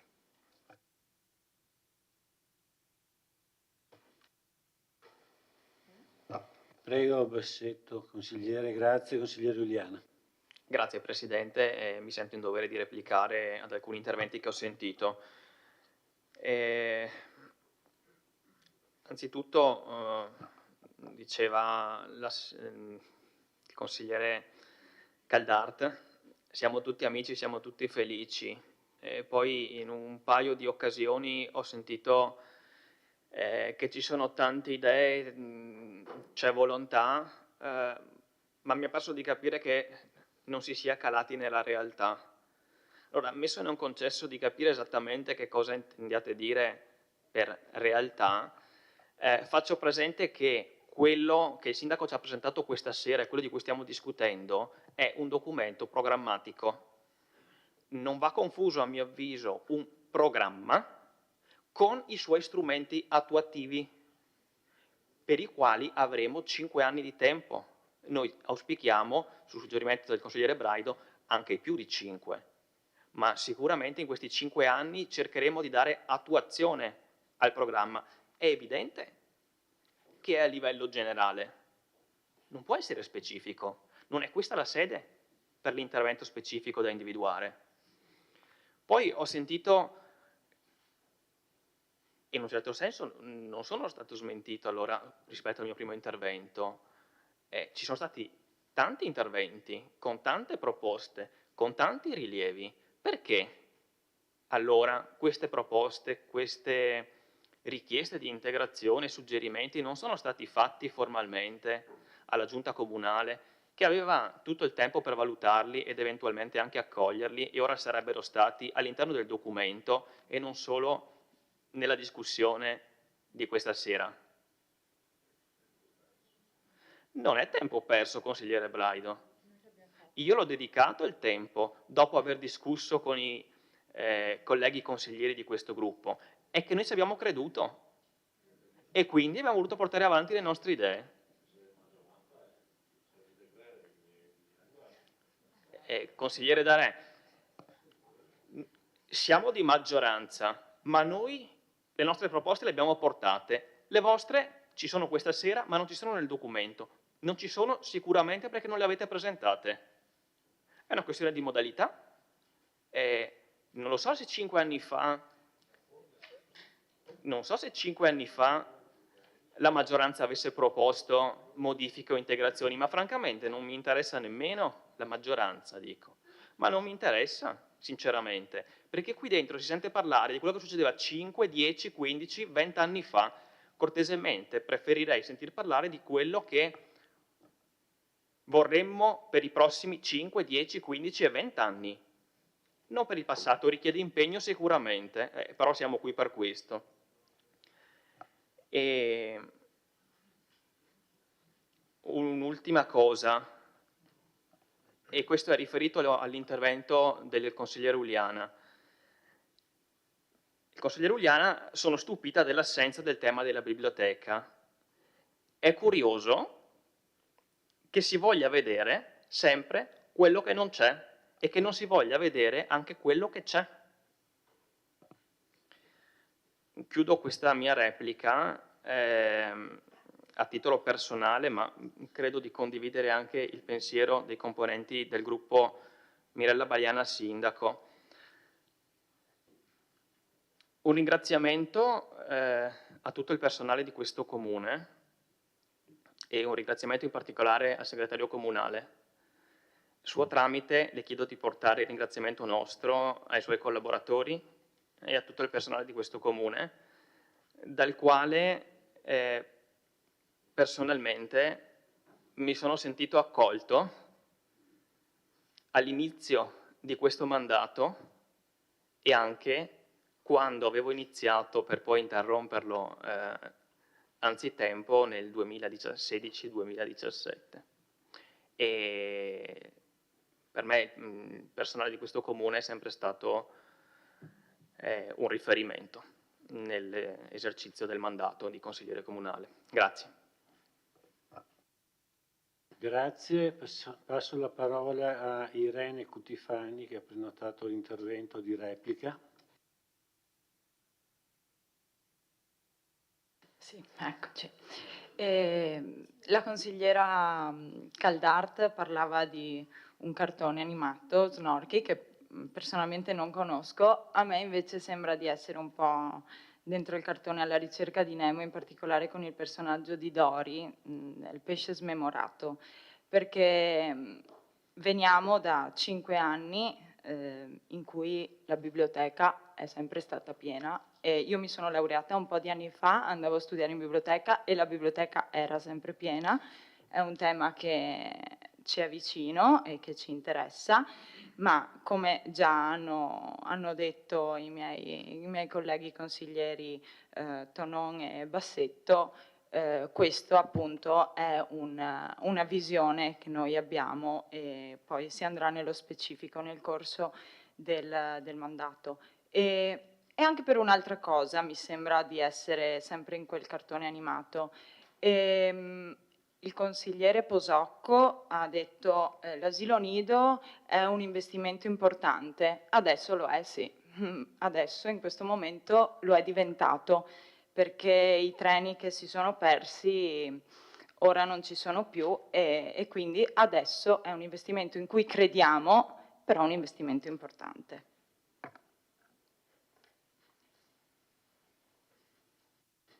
Grazie. La parola al consigliere Gianluca Posocco. Prego, consigliere. Grazie. Assessore De Antoni, il DUP lo porta col bilancio di previsione? Ecco, si possono integrare con le osservazioni il documento unico programmatico, se la maggioranza vuole, col prossimo documento prenda nota delle nostre osservazioni, se qualcuna è interessante, senz'altro può essere inserita nel documento unico di programmazione, che non so se viene proposto come emendamento adesso oppure c'è tempo, insomma, se le osservazioni, se siete d'accordo con le osservazioni che la minoranza ha fatto, possono essere inserite tranquillamente nel DUP nei prossimi consigli comunali, non c'è nessun problema. Quanto all'asilo, sì, è una bella cosa, ma ci vogliono risorse. Ma non parliamo di 100.000, ce ne vogliono 300-400.000 e mi creda che nei 5 anni precedenti in spesa corrente, lo capirà amministrando, secondo me era praticamente impossibile poter procedere negli ultimi 3 anni, perché 2 anni abbiamo avuto qualche problemino con il nido. Poi ci abbiamo provato, come dimostra i tentativi degli ultimi mesi, ma comunque vi sosterremo anche in questo, senz'altro.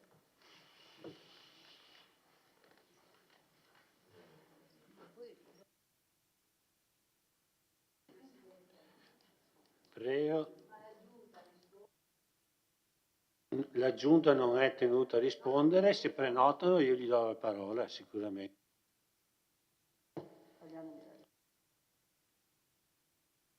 C'era Toffoli, per cortesia, se mi ripropone la...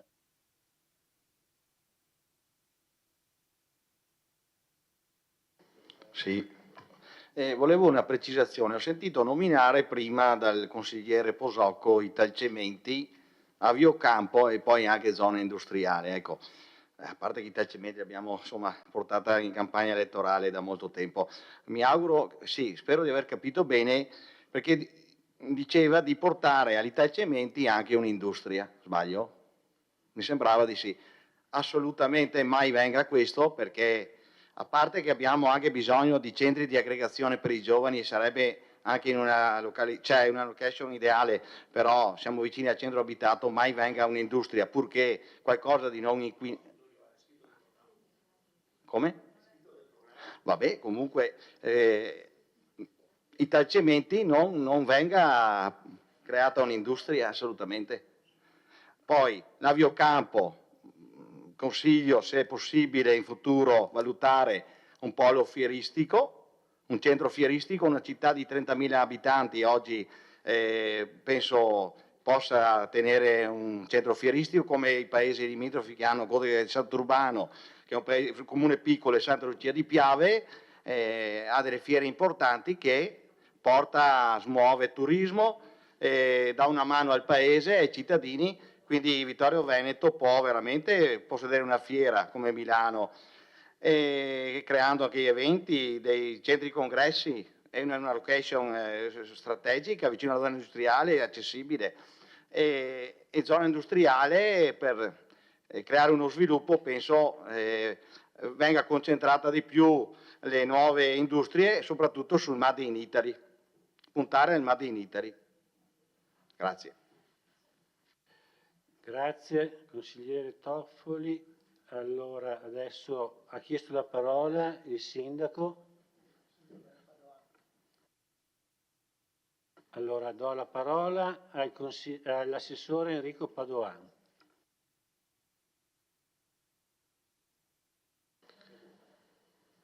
Ottimo. Allora, innanzitutto grazie degli spunti, dei solleciti.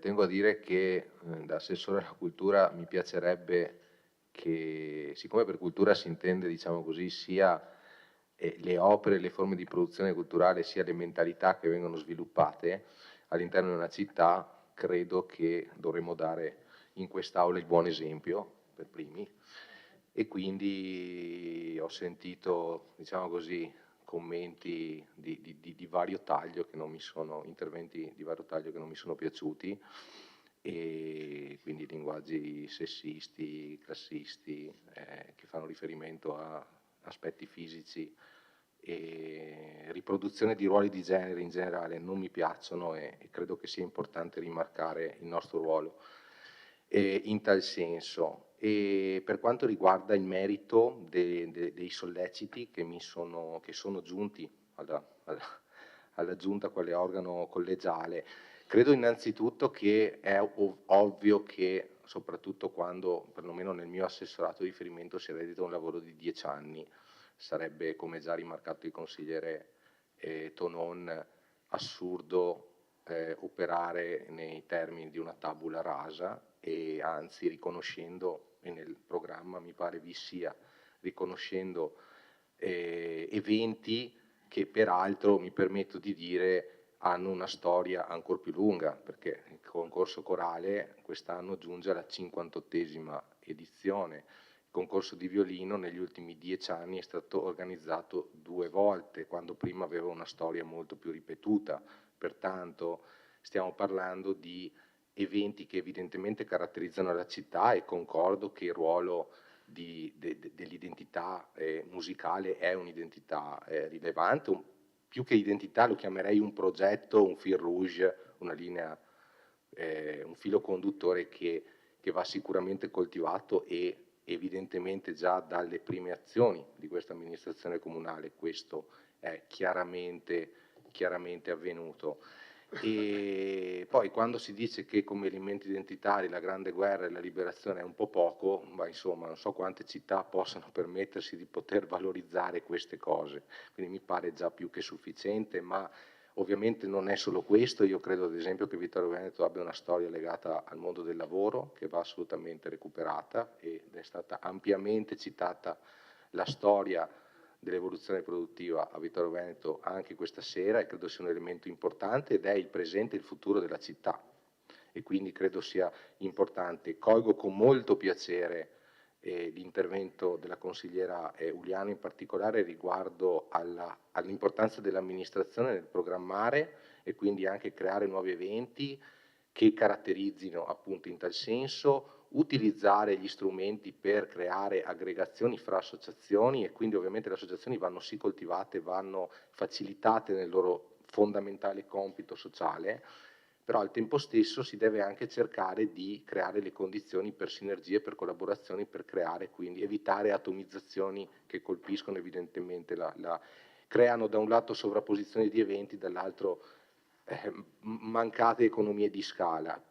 L'amministrazione comunale ha gli strumenti per poter operare, e evidentemente si tratta di, come dire, avere un occhio probabilmente più attento ai dettagli quando si parla di organizzare forme di contributi, bandi, per stimolare e dirigere, diciamo così, verso determinate direzioni delle associazioni, ovviamente non ledendo l'indipendenza, ma cercando di apportare qualcosina in più anche in termini di coordinazione.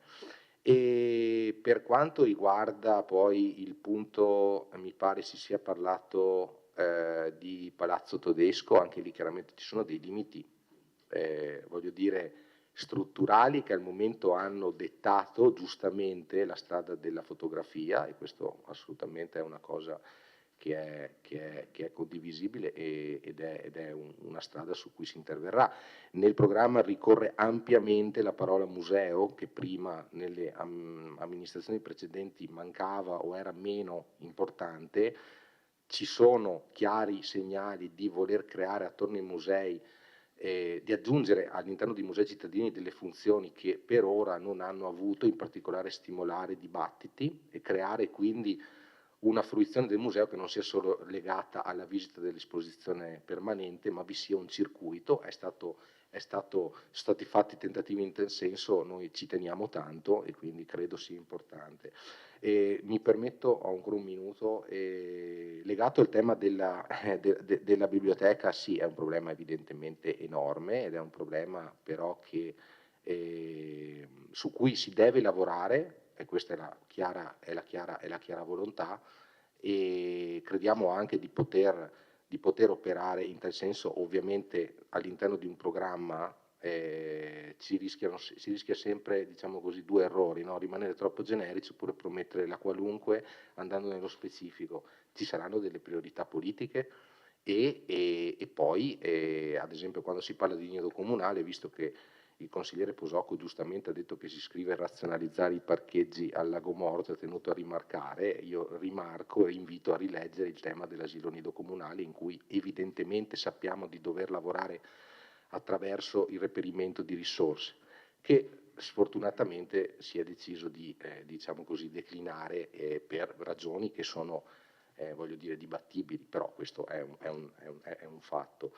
E poi un appunto davvero scherzoso alla consigliera Caldarta a proposito dell'enfasi sulla eccessiva lentezza di questo programma. Allora, io credo che viviamo in tempi molto frenetici e la soluzione alla frenesia che coglie e che genera ansia in molte parti della popolazione non sia favorire la possibilità di correre ancora di più per stare al passo di quello che sono le sfide, ma è quello di, voglio dire, rimuovere quando possibile le fonti d'ansia e le fonti che generano molto stress. Sono sicuro che anche lei la pensa come me, pertanto è solo un rilievo ovviamente scherzoso. Grazie. Grazie Assessore Padoan. Do la parola a Roberto Tonon che ha chiesto la replica. Prego. Consigliere.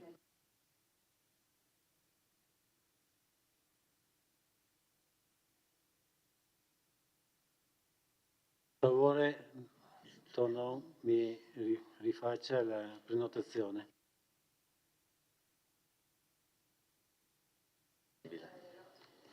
Grazie. I minuti passati prima non mi hanno permesso di sottolineare alcuni punti del programma. Ne approfitto dell'intervento del collega Thomas Toffoli. Non è mio compito, ma credo di poter dire che siamo tutti sicuri che una industria come la intende lei non tornerà all'Italcementi. Il riferimento, che eccolo qua, al punto G del punto 4, dice valutare se i grandi volumi oggetto di progetti speciali individuati dal PAT possano tornare ad essere produttivi per attività compatibili con la residenza, per superare la zonizzazione e ridurre gli spostamenti verso la zona industriale. Di fatto, questo era già avvenuto anche precedentemente, se lei pensa agli unici veri due grossi volumi vettero-industriali in disuso oggi sono l'Italcementi e Colussi, punto, grossi, perché tutti gli altri, bene o male, sono... proviamo a fare, se scendiamo lungo il Meschio, sono quasi tutti, magari non completamente, ma quasi tutti utilizzati, per lo più da piccole attività artigianali o commerciali, ma sono quasi tutti utilizzati, quindi i due ancora elementi pesanti, diciamo, da un punto di vista volumetrico e anche, ahimè, ambientali in città, sono esattamente gli Italcementi e Colussi, punto. Vabbè, Mafil è il magazzino comunale, quando una o l'altra amministrazione, questa o quella dopo ancora, riuscirà a fare i magazzini comunali, si penserà cosa fare, ma è utilizzata. Poi per quanto riguarda l'attenzione, diciamo che l'intervento dell'assessore Padoan ha già esplicitato in maniera molto chiara la questione di lentezza e velocità. Capita a tanti di essere, non di fretta, di essere in ritardo per cui si va di fretta. E fra l'altro la biblioteca è proprio l'opposto della velocità. perché in biblioteca ci si ferma a leggere o a studiare. Senza pensare a questo tipo di dibattito che ci sarebbe stato stasera, l'amministrazione che ho avuto l'onore di presiedere, non uno, 2 testi ha fatto su queste robe, non uno, 2. E per dire quanto questa parte politica crede nella riflessione, nella cultura, nella possibilità di fermarsi. D'altro canto, lei, collega Uliana, si conosce sicurissimamente la frase bellissima di Tommaso da Kempis: in omnibus requiem quesivit in nusquam inveni nisi in angulo cum libro. Quindi sì, non si preoccupi, l'attenzione da questa parte c'è tutta. Per la musica mi astengo perché, insomma, quale sia la mia passione, lei ben lo sa. Finisco solo per sottolineare di nuovo quello che prima ho detto solo velocemente, cioè se ci sarà, speriamo, lo ritengo molto utile, ma molto utile per la città, per gli stessi consiglieri, di avere la possibilità di avere dei, come dire, uso un termine volutamente di basso profilo, dei luoghi fisici e dei momenti in cui si possa insieme pensare la città in maniera molto, molto distesa, portando rispetto ovviamente alle opinioni di tutti. Grazie. Grazie consigliere Tonon, do la parola all'assessore che è sparito.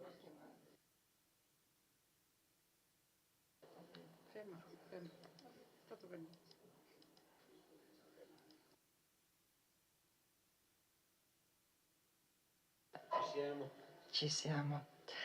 Grazie Presidente. Allora, volevo rassicurare la consigliera Caldart che l'assessorato ai servizi sociali funziona, ha attenzione, porterà avanti tutti i servizi essenziali che non occorre che siano menzionati nelle linee programmatiche. Verranno portati avanti tutti i progetti iniziati, molto belli, uno dei quali ho citato anche all'inizio nelle indicazioni. Verranno implementate tutte le collaborazioni che sono già attive con tutte le altre, la rete di servizi e di enti e di collaborazioni che ci sono. Quindi ecco, siamo molto attenti alle nuove emergenze sociali, siamo molto attente al cambiamento della società e di conseguenza metteremo in atto tutte le politiche possibili per arginare, aiutare, migliorare i cittadini, la cittadinanza, insomma le possibilità per le nostre persone. E volevo anche invitare l'ex assessore Caldart a non creare falsi allarmismi alla nostra cittadinanza. I servizi sociali non spariranno con l'ambito, gli assistenti sociali non spariranno con l'ambito, semplicemente cambierà l'organizzazione, anzi l'ambito porterà nuove risorse, porterà un nuovo organico, quindi noi siamo molto fiduciosi in questo progetto, in questo cambiamento epocale. L'aveva giustamente nominato così lei proprio quando me ne ha parlato, un cambiamento epocale per i servizi sociali, quindi ci siamo dentro, ci stiamo lavorando, siamo attivi, siamo parte importante di questa programmazione e quindi ecco, volevo rassicurarla, visto che alle precedenti riunioni ha partecipato lei, dovrebbe sapere come funzionerà l'ambito. Grazie.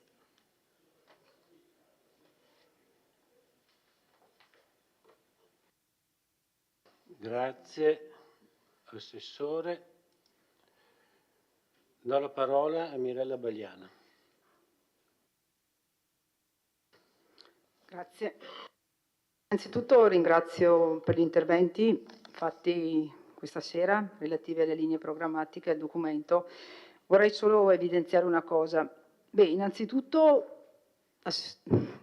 consigliere Caldart, mi scusi, quando parla di mancanza di visione della città, mancanza di linee, indicazioni per il futuro della città, ecco, noi l'abbiamo anche sempre detto io me lo ricordo bene, durante la nostra campagna elettorale, che non cerchiamo il diritto di decidere noi il futuro della città. Avevamo sempre detto di provare a costruirlo assieme a quelle che saranno le linee di indirizzo, le linee per uno sviluppo futuro socio-economico della città, anche perché io sono fortemente contraria che sia una maggioranza a decidere i grandi temi relativi al cambiamento. La condivisione, ancora una volta, rientra a pieno diritto in questo elemento, nel senso, mi spiego, io penso che sia un diritto di tutti partecipare a declinare quello che sarà il futuro della città di Vittorio Veneto. Noi in questo momento siamo chiamati a gestire questo pezzo di 5 anni, questo spazio temporale, con i fatti. Fatti che dovranno poi essere collegati a quella che è la visione della città, però quello che voglio dire è che partecipare a stilare i programmi, i grandi obiettivi, dovrà essere tutta la cittadinanza, a partire dalle forze produttive, dalle attività, quindi dalle forze di minoranza, dalle associazioni culturali, dalle associazioni sportive, dal volontariato. Tutti assieme dobbiamo creare quelli che saranno gli obiettivi e dove andrà Vittorio Veneto da qui al 2050. Quindi io un po' respingo la sua accusa che in questo programma non c'è una visione di mandato. Non c'è, in parte c'è, non è completa, ma proprio perché l'abbiamo sempre detto, noi sosteniamo che la visione di una città deve essere condivisa e debba trovare un ampio spazio di dibattito attraverso un percorso partecipato.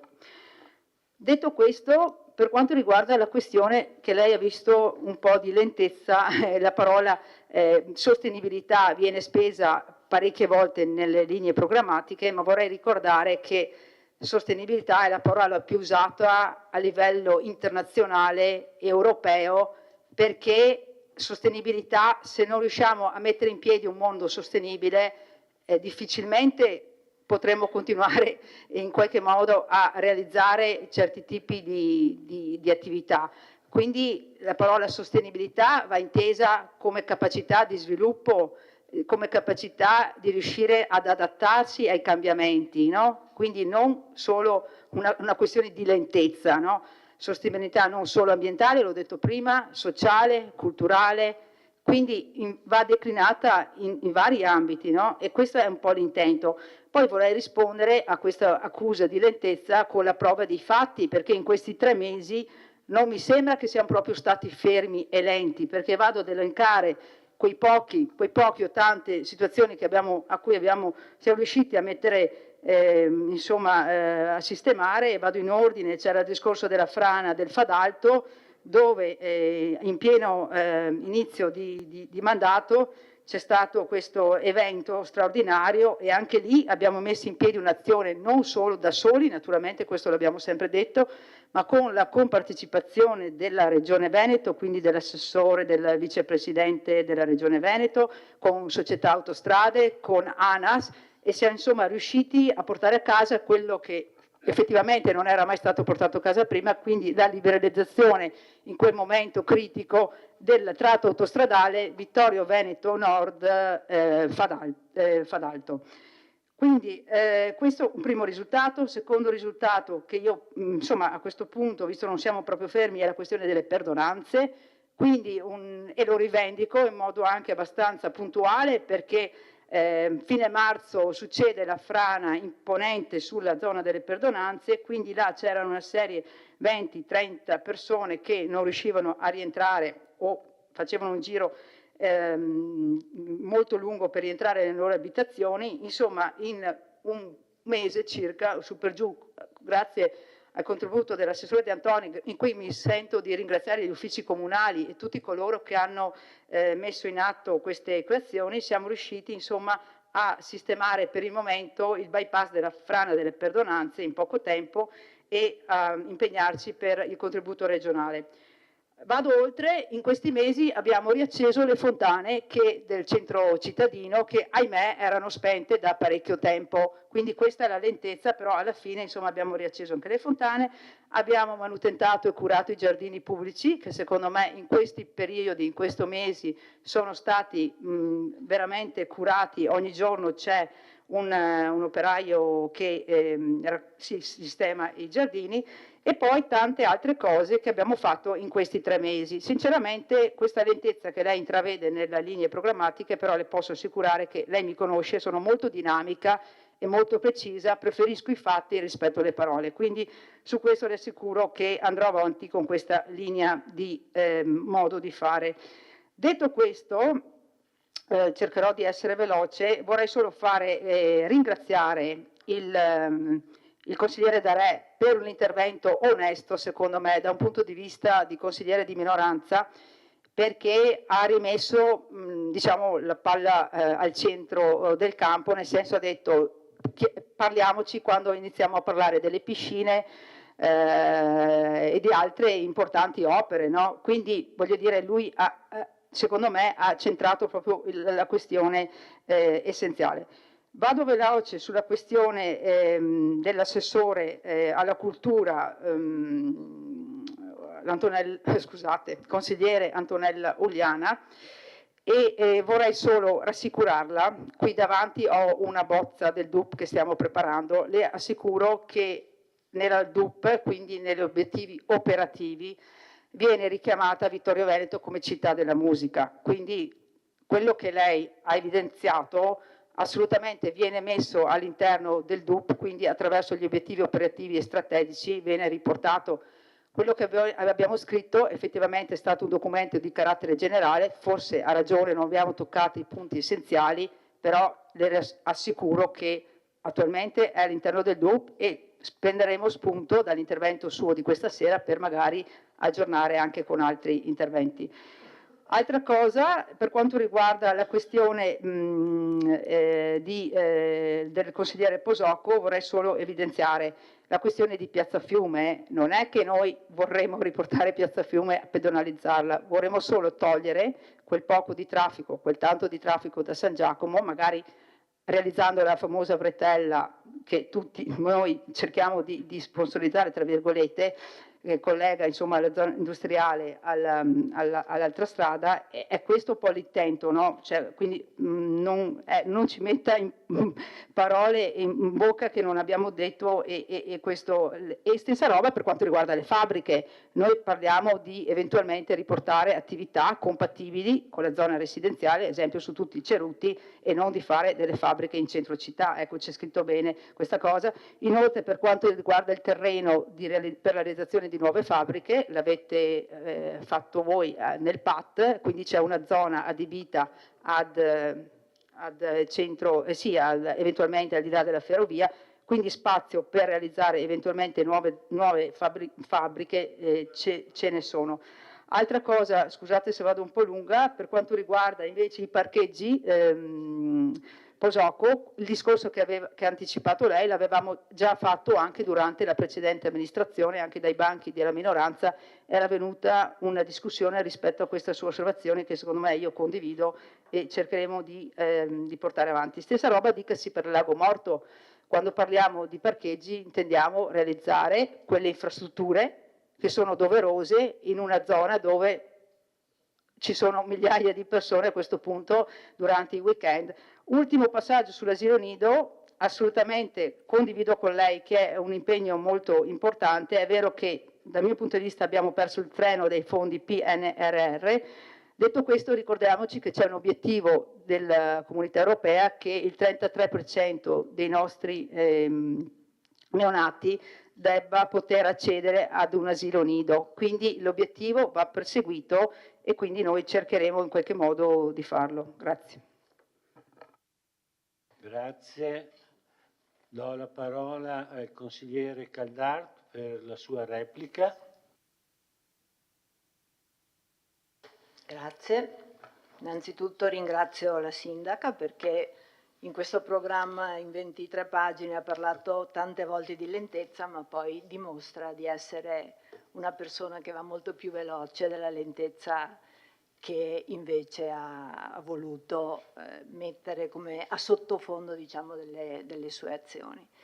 E apprezzo anche il suo, come le ho detto prima, il suo agire, che è un agire che dimostra che è chiaro a lei come sindaca che qualcuno alla fine deve decidere, cioè condividere, l'abbiamo detto e pensavo di averlo detto chiaramente prima, condividere è fondamentale, l'attenzione ai bisogni della persona è fondamentale, però bisogna che qualcuno decida e chi decide deve essere il sindaco e comunque chi governa la città. Ecco, in questo mi dispiace quello che ho sentito dalla sua assessora Ceccarini, perché non è assolutamente mia intenzione creare allarmismo, non è mia intenzione, non lo so che cosa abbia capito lei, è il mio ruolo, il mio dovere di consigliere di minoranza è verificare che venga fatto tutto ciò che un'amministrazione può e deve fare, perché in un momento storico come questo, in cui oggi abbiamo parlato un po' di tutto, no? Siamo andati un po' random, ma penso che i due temi forti, cioè lo sviluppo urbanistico della città, che non è stato assolutamente affrontato questa sera, ma avremo momenti specifici dedicati, e lo sviluppo e l'evoluzione dei servizi sociali sia sotto controllo. Essere sotto controllo non vuol dire, assessore, semplicemente partecipare al comitato dei sindaci, alla conferenza dei sindaci, spero che lei parteciperà a tutti i tavoli.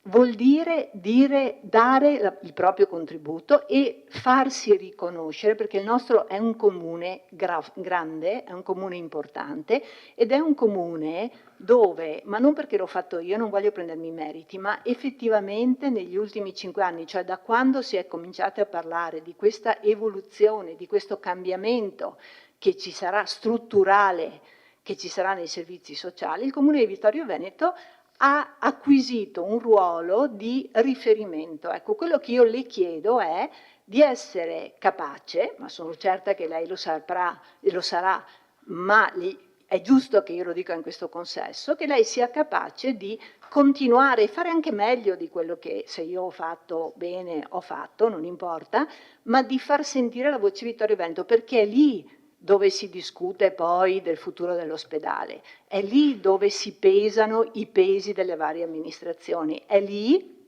come le ho detto quando ci siamo incontrate, dove vengono decisi i pesi sulla suddivisione dei fondi, ok? Anche di tutti i fondi che arrivano da Stato, Regione, eccetera.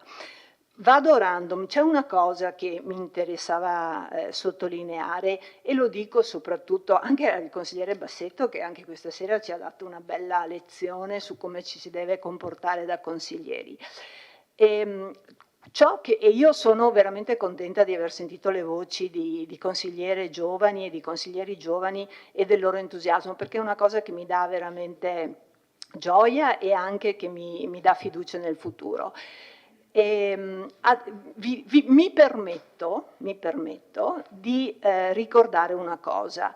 Il consigliere Tonon ha detto tutti noi veniamo da amministrazioni precedenti con progetti già in essere precedenti. Non ci sono solo progetti, ci sono studi. I 2 libri che lui ha citato sono degli studi che io quella volta, quando sono entrata in amministrazione, mi sono letta, perché effettivamente gli studi, soprattutto se fatti in modo scientifico, ti danno già dei dati. Allora, vi dico questo, nei cassetti dell'amministrazione c'è uno studio che credo sia giusto che voi leggiate, che si chiama BES, Benessere Equo Solidale. È uno studio scientifico che abbiamo presentato a marzo, aprile, non mi ricordo, dove si descrive, è stata fatta un'indagine scientifica da 2 università e da 2 gruppi scientifici, da 2 enti scientifici, dove si descrive come il cittadino vittoriese si percepisce a livello di benessere, di equità e di sostenibilità, benessere ecosostenibile, scusate, ho sbagliato prima.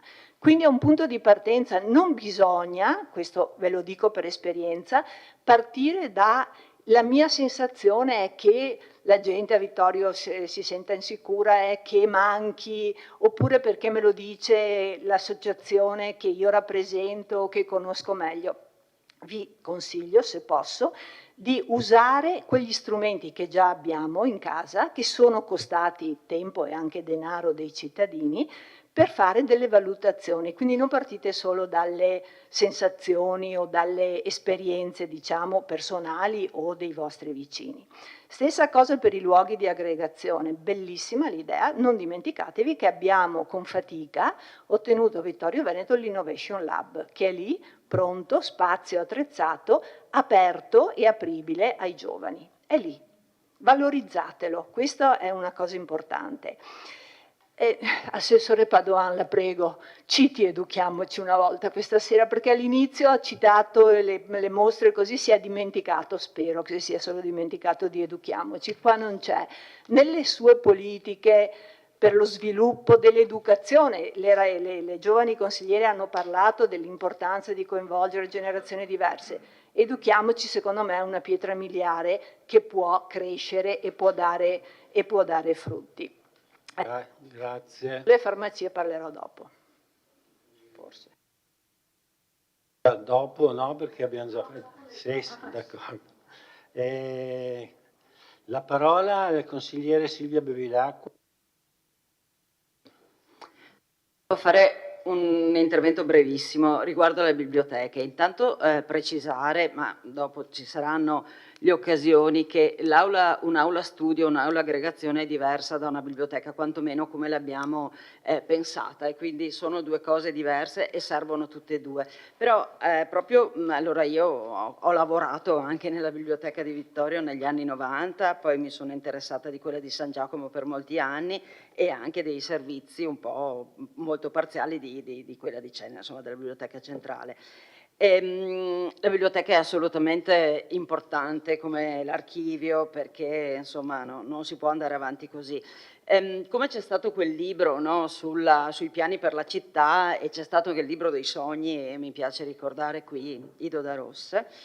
Sarebbe bello che oltre ai progetti che sono stati fatti per la biblioteca, e io ricordo di averne visto solo uno in una serata pubblica in cui, insomma, ecco, ma anche tutto il percorso che c'è stato, e non dico negli ultimi 10 anni, ma anche negli ultimi 30, perché io lavoravo negli anni 90 e già si parlava di come si era andati a vedere a quali biblioteche ispirarsi, proprio per evitare di ripartire da zero, cioè i pensieri che sono stati fatti al di là di un progetto assegnato a un professionista che evidentemente l'ha un po' calato, in senso veramente costruttivo, quali idee sono state prese e già scartate, perché se no, se ogni amministrazione riparte dal via, eccetera, si perde tempo. Quindi ci sono le cose scritte, che sono i progetti, ma intorno ci sono i pensieri che sono stati fatti, valutati, questo sì, questo no, ed è inutile ripartire dal via. Quindi chiedo, insomma, in questo senso sicuramente l'assessore Padoan saprà muoversi, ma la necessità di non perdere tempo, a questo punto non parlo più per i miei figli che saranno troppo grandi quando sarà la biblioteca, ma insomma per i figli loro, la biblioteca è un luogo importantissimo dove si imparano le regole che sono diverse, specifiche, e imparare regole diverse è fondamentale. Stop. Grazie. Grazie. Allora io, oltre al ruolo di Presidente del Consiglio Comunale, rappresento anche il gruppo Rinascita Civica e voglio fare un piccolo intervento in questa veste. Ricordo quello che ha già detto il consigliere Braido, che questo documento nasce dal programma che i gruppi e la coalizione di centrosinistra ha messo in atto e ha presentato e ha portato avanti durante la sua campagna elettorale, e quindi sì, noi sottoscriviamo in toto il documento che la Giunta ci propone questa sera. Mi sollecitano alcuni interventi, volevo ribadire anch'io che non sarebbe stato male che alcune osservazioni fatte questa sera fossero state presentate appunto come emendamenti, come suggerimenti. Il documento è stato pubblicato, è rimasto pubblicato per i giorni previsti, appunto per dare la possibilità ai consiglieri che avessero voluto di portare miglioramenti, cambiamenti e suggerimenti. Quindi la prossima volta speriamo che venga presa in considerazione appunto la richiesta di apporto che è prevista sia per la maggioranza che per la minoranza. Mi solletica il dibattito che è emerso sulla biblioteca, perché io credo che la soluzione della biblioteca stia nel punto 8 alla lettera B delle azioni, dove si dice ricercare una soluzione per il recupero e la valorizzazione di Villa Papadopoli e del suo parco. Beh, la Villa Papadopoli sappiamo dov'è, sappiamo quanti metri distano la biblioteca dalla villa o per esempio dalla rotonda, e quindi credo che sia quasi scontato e naturale pensare che l'allargamento, una nuova insediamento, un nuovo ruolo della rotonda sia appunto nella direzione della biblioteca. A proposito si è parlato di Palazzo Todesco,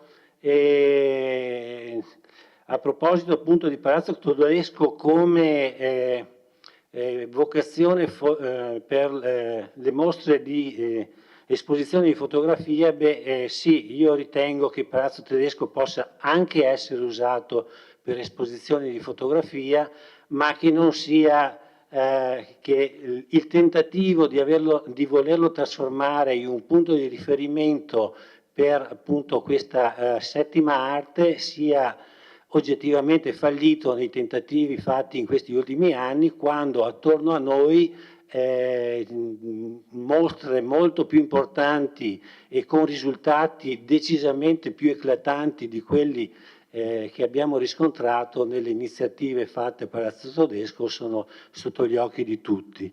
Infine volevo ricordare che alla consigliera Uliana, sono sempre nella veste di rappresentante capogruppo di Rinascita Civica, che mi stupisce un po' la sua preoccupazione per la biblioteca civica, in quanto ricordo che nel 2019, quando la consigliera Uliana è passata dalle file del centro-sinistra alle file del centro-destra, aveva motivato questa sua scelta proprio perché per la sua necessità di portare a conclusione il suo progetto che aveva appunto precedentemente messo in campo per rimodernare la biblioteca e il museo archeologico. Beh, oggettivamente negli ultimi 5 anni di questi due obiettivi non si è mosso neanche mezzo mattone. Grazie. Allora vediamo se c'è, vedo che c'è un intervento di Paolo Bassetto, prego. Scusi Bassetto, lei ha già fatto 2 interventi, non può fare il terzo intervento.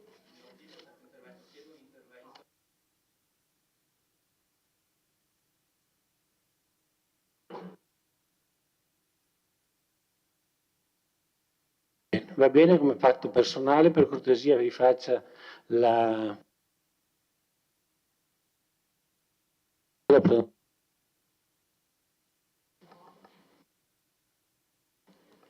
Grazie. Chiedo un intervento ex articolo 54 del regolamento sul funzionamento del Consiglio Comunale e quindi per fatto personale valuti lei Presidente se ritiene, altrimenti lo faccio in altra occasione. L'intervento è riferimento al fatto che il consigliere Caldart avrebbe detto che anche questa sera il consigliere Bassetto ci ha dato una lezione su come si deve fare il consigliere comunale. E lo ritengo un fatto personale perché non credo di aver dato e non do lezioni a nessuno, benché meno nel momento in cui sono io che sto cercando di imparare al meglio come si fa il consigliere comunale. Ho semplicemente detto quale atteggiamento io ritengo tenere in questo consiglio comunale e quale atteggiamento il gruppo di cui faccio parte vuole portare in questo consiglio comunale. Non ho detto come voi dobbiate fare i consiglieri comunali, ho detto come io voglio fare il consigliere comunale. Se il riferimento è all'indicazione relativa alle proposte di integrazione, non è che sto dicendo come aveva fatto il ruolo del consigliere comunale, è una constatazione. Ho preso atto del fatto che nessuna proposta è stata fatta, punto. Non mi pare sia una lezione questa.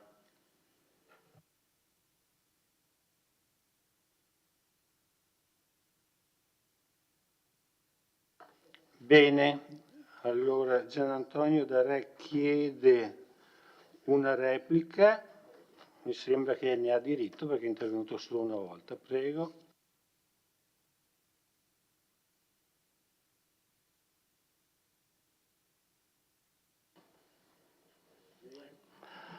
No, Presidente, io credo che questo Consiglio Comunale, tra l'altro su un documento programmatico in cui c'è tutto e probabilmente anche niente, perché poi bisogna passare anche ai fatti e certamente si fanno tanti progetti, giustamente non dovuti a 5 anni di mandato, ma a un progetto, diciamo, di visione della città da parte di chi in questo momento ha questo ruolo di maggioranza. Però in questo Consiglio Comunale lei ha il compito di dirigere le operazioni sono molto importanti. La invito a far tenere a tutti i consiglieri, compreso chi le parla, un comportamento corretto, rispettare lo statuto e il regolamento. Uno non può intervenire per motivi personali li parla fuori o li parla nella prima occasione, perché ci sono 2 interventi, non ci sono 3 interventi, io ho capito. Allora io per motivo personale interveniamo tutti, allora andiamo a casa tutti quanti domani mattina. Allora, siccome non mi pare così eccessivo il comportamento da parte del consigliere Caldart nei confronti del consigliere, era solo una riflessione che veniva fatta e le riflessioni personali, quell'articolo lo possiamo applicare tutti e facciamo un giro a testa, così domani mattina magari andiamo al mercato all'Erzo dove che lei, insomma, finito il consiglio.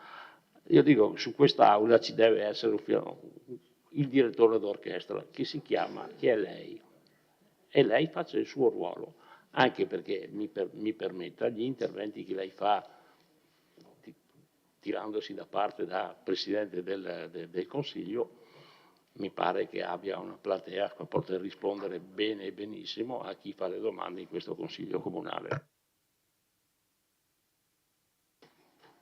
Bene, sì, no, è previsto dall'articolo 54, il consigliere ha anche motivato e quindi secondo me aveva il diritto di intervenire, come io ho il diritto di intervenire come rappresentante di Rinascita Civica. Ritengo che lo farò e va fatto solo nelle occasioni di importanti ordini del giorno. Questo mi sembrava un tema fondamentale nella vita del Consiglio Comunale e quindi non abbia paura, non interverrò a tutti i consigli comunali, questa è la prima volta.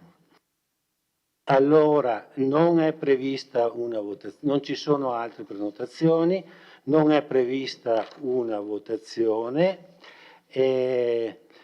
Il documento programmatico 2024, così come riportato nel testo allegato al presente atto, uditi gli interventi integralmente riportati nel verbale di seduta, il Consiglio Comunale prende atto della avvenuta presentazione del documento programmatico 2024-2029 come documento allegato, come previsto dall'articolo 32 dello Statuto Comunale.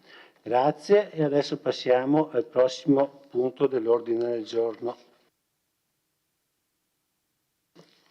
che è bilancio consolidato anno 2023, approvazione. Interviene, un attimo che trovo la delibera, eccolo qua.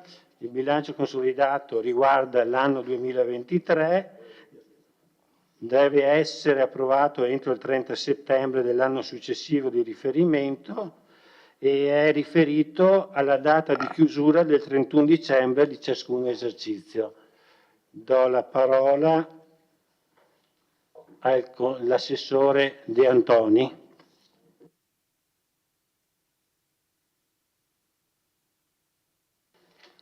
Sì, grazie.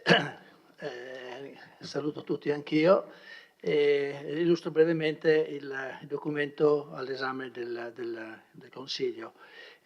La norma vigente prevede che ogni comune, insomma ogni ente, assieme ai propri organismi strumentali, aziende, società, eccetera, predisponga ogni anno il bilancio consolidato, che praticamente consiste nell'esposizione dei dati contabili relativi alla situazione finanziaria e patrimoniale e al risultato economico dell'attività complessivamente svolta dall'ente e dalle proprie articolazioni economiche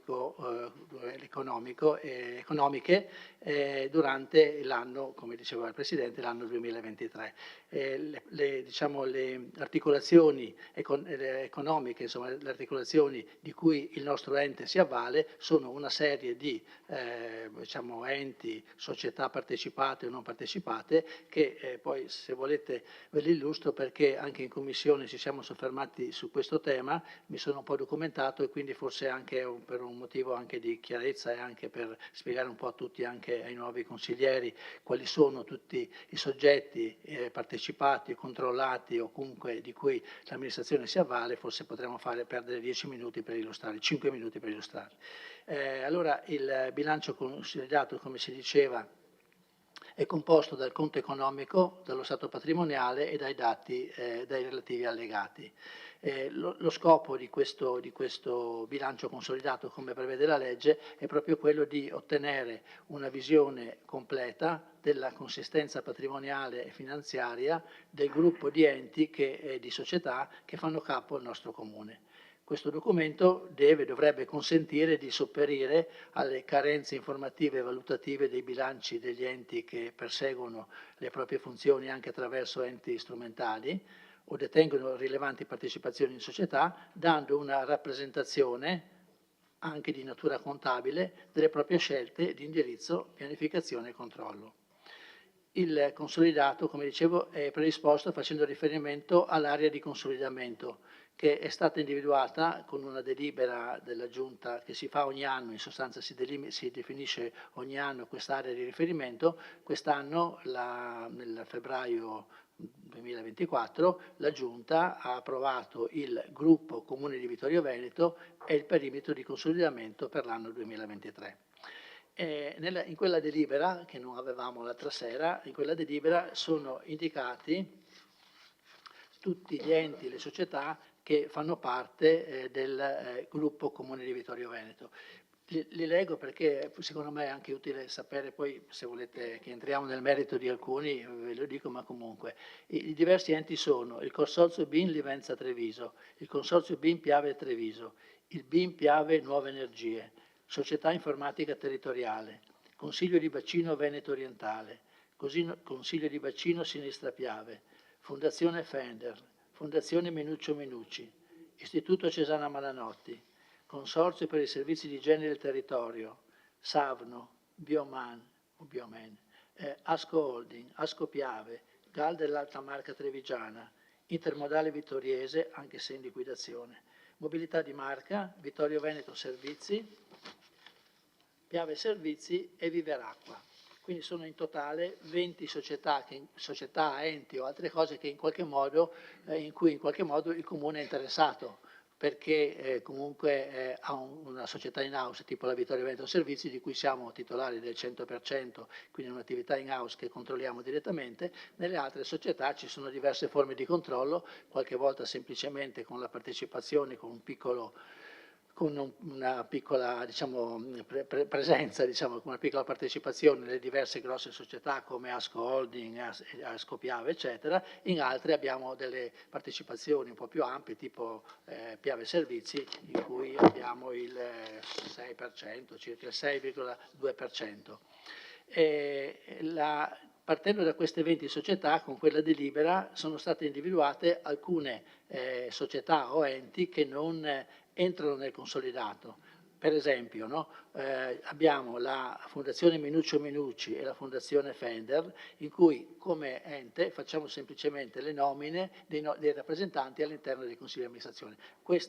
Queste fattispecie non rientrano tra quelle che possono entrare chiaramente nel consolidato, perché hanno bilanci a sé stanti, rispondono loro di quello che fanno e il Comune su questo non fa niente se non nominare i rappresentanti, una mera designazione di rappresentanza della città, insomma. Poi ci sono altre 8 società partecipate che non rientrano, e queste qui sono quelle in cui noi abbiamo una partecipazione inferiore al 10 o 20% a seconda che siano previste, perché queste società siano quotate o meno, e sono tutte quelle che Savno, Bioman, Asco Holding, Asco Piave, GAL, Intermodale Vittoriese e Mobilità di Marca. Quindi società che in qualche modo, anche la Mobilità di Marca siamo dentro, però contiamo così poco che non vale neanche la pena di inserirli dentro. Poi oltre a queste 8 società ci sono anche quindi l'area del consolidato sarebbe alla fine composta da 10 società, ne ho tolte 8 più 2.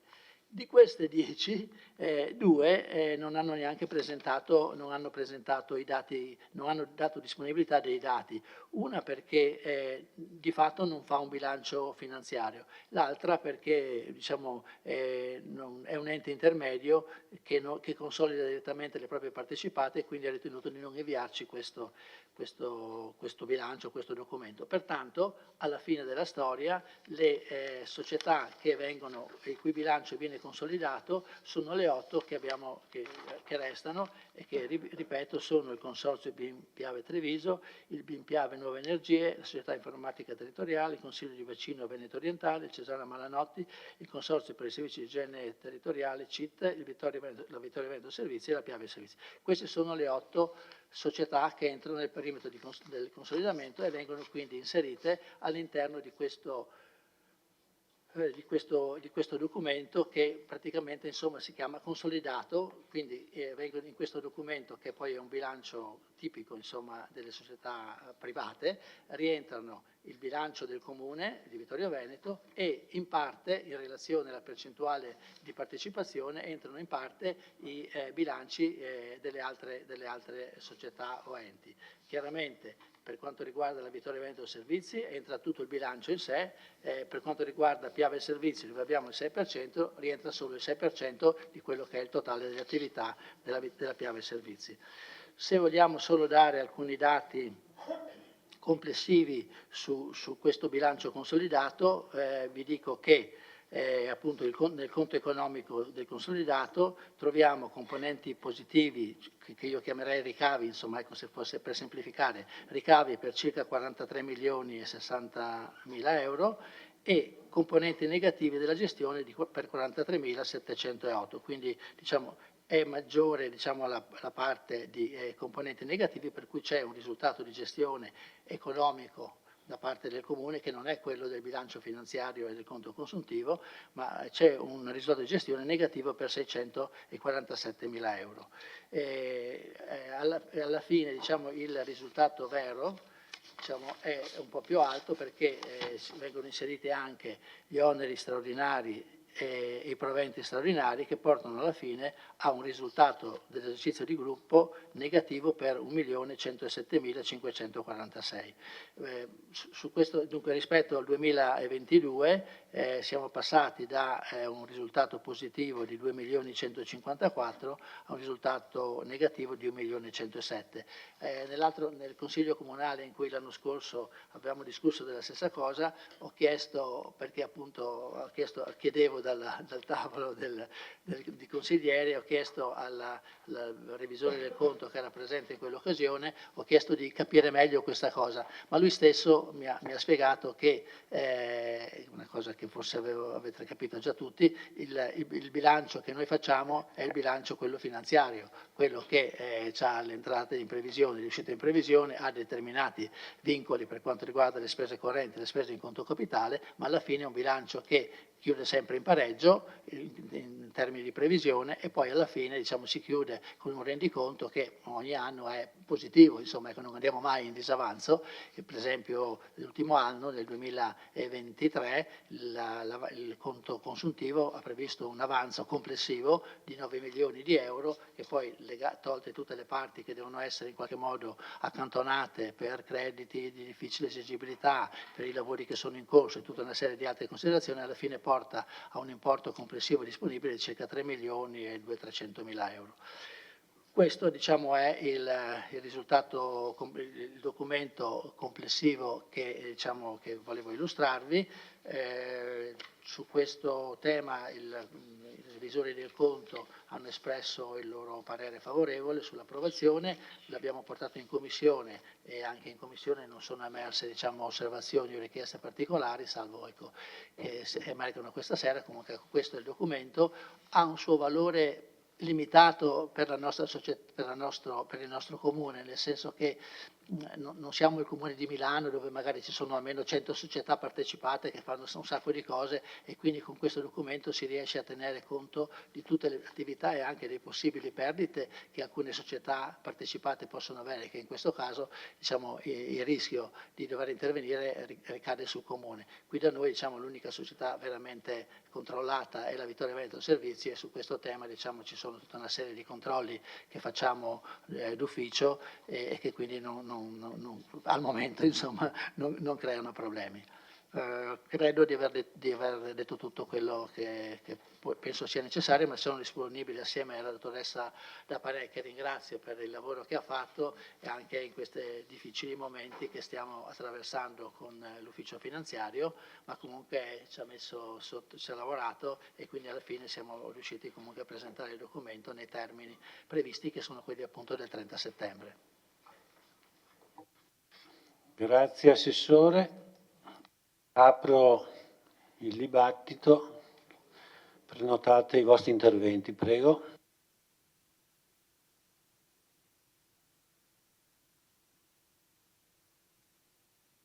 Prego, consigliere Caldarto. Sì, grazie. Inizio allacciandomi all'accenno importante che ha fatto l'assessore adesso sulle difficoltà del servizio e chiaramente faceva riferimento al fatto che per la prima volta ci troviamo ad approvare un documento economico-finanziario senza il dottor Sarri e che penso sia giusto, insomma, ricordare in questo consesso, e ringraziamo la dottoressa D'Apparet per tutto il lavoro anche al di là delle sue competenze che sta facendo. Allora, come ha detto giustamente l'assessore De Antoni, questo è un documento prettamente tecnico ed è vero, anticipo già che noi lo approveremo, però mi piace sottolineare il fatto che dietro ai tecnicismi ci sia comunque sempre un pensiero politico, perché queste società sono società in parte o in toto partecipate dal nostro comune e gli amministratori vengono chiamati a dire la loro e quindi anche ad un lavoro di controllo o nei CDA o nelle assemblee in base al ruolo che si ha di volta in volta. Ecco, io cito solo due casi, l'uno perché mi ha interessata direttamente. Nella precedente amministrazione sono stata chiamata a far parte del CDA del Bimpiave ed è stata un'esperienza molto importante e anche arricchente, e dove ho toccato con mano quanto sia importante avere all'interno dei CDA di queste società, che sono per lo più pubbliche, quindi purtroppo nel brutto vizio che ha una parte della politica di nominare magari persone di proprio gradimento, ma che non necessariamente sono preparate in materia, lì si capisce quanto invece sia importante avere delle competenze. Nel caso del BIM Piave noi abbiamo avuto la fortuna di avere una presidente che ho visto che è stata tra l'altro anche riconfermata, il che mi fa piacere, la sindaca Cristina da Soller, e la quale ha veramente per 5 anni, insieme a noi, per quello che ciascuno di noi poi poteva e sapeva fare, girato, rigirato e rimesso a norma, oserei dire, rimesso in ordine la gestione di un ente che forse la cui gestione forse non era così chiara e trasparente, a partire dalla sistemazione del progetto che ho visto nominato tra l'altro anche nel vostro documento programmatico, che è il progetto della Piave, forse impropriamente nel documento programmatico perché si parla ad un certo punto del congiungimento con Vittorio Veneto, mentre la Piave vera e propria va lungo il Piave e le altre sono opere di congiungimento, ma insomma questo è un dettaglio. E il problema grosso lì, per esempio, sono stati tutti i costi sulle manutenzioni, perché come spesso succede nelle amministrazioni pubbliche c'è un bando, prendo i soldi, li uso, dopo ci dimentichiamo che le opere vanno manutentate e sostenute. Potremmo aprire un tema qui sul discorso del nido di cui già abbiamo parlato prima. Però la società che più ci sta a cuore, credo un po' a tutti, è la Vittorio Veneto Servizi, perché ovviamente è una società, come ha detto l'assessore, che noi partecipiamo in house, quindi al 100%, ed esserci, avere le persone di nostra fiducia, ovviamente fa la differenza. Ecco, nel caso del BIM Piave, per esempio, il fatto di essere presente nel CDA ha permesso al Comune di Vittorio Veneto di portarsi a casa il laboratorio di cui abbiamo parlato prima, l'Innovation Lab, a fronte delle richieste. Ricordatevi che lì c'erano 64 comuni e più di uno, anzi più di parecchi, avrebbero voluto portare a casa quel laboratorio con tutti gli allestimenti. Quindi esserci fa la differenza, era questo che volevo dire prima, assessore Ceccarini, quando dicevo cerchi di essere presente laddove si prendono le decisioni, non solo dove si alza la mano. Parliamo del Vittorio Veneto Servizi, a cui credo tutti noi teniamo. Abbiamo visto da poco in questo Consiglio Comunale la presentazione degli ultimi bilanci, è una società chiaramente sana, una società in crescita.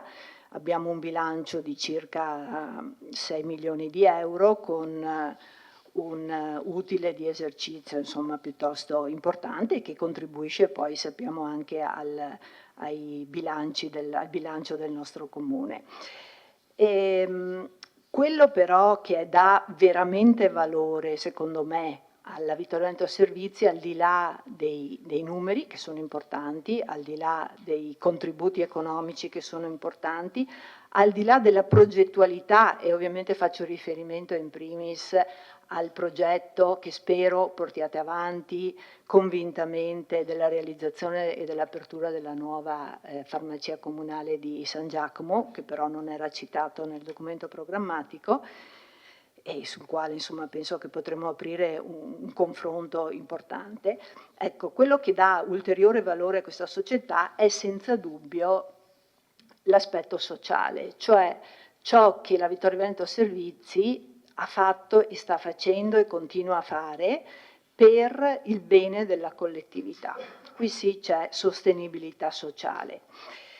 E le nuove progettualità che l'amministratore unico ha messo in piedi, un po' conseguenti al periodo della pandemia e un po' anche conseguenti ad un pensiero condiviso, e che sono state formalizzate in una convenzione firmata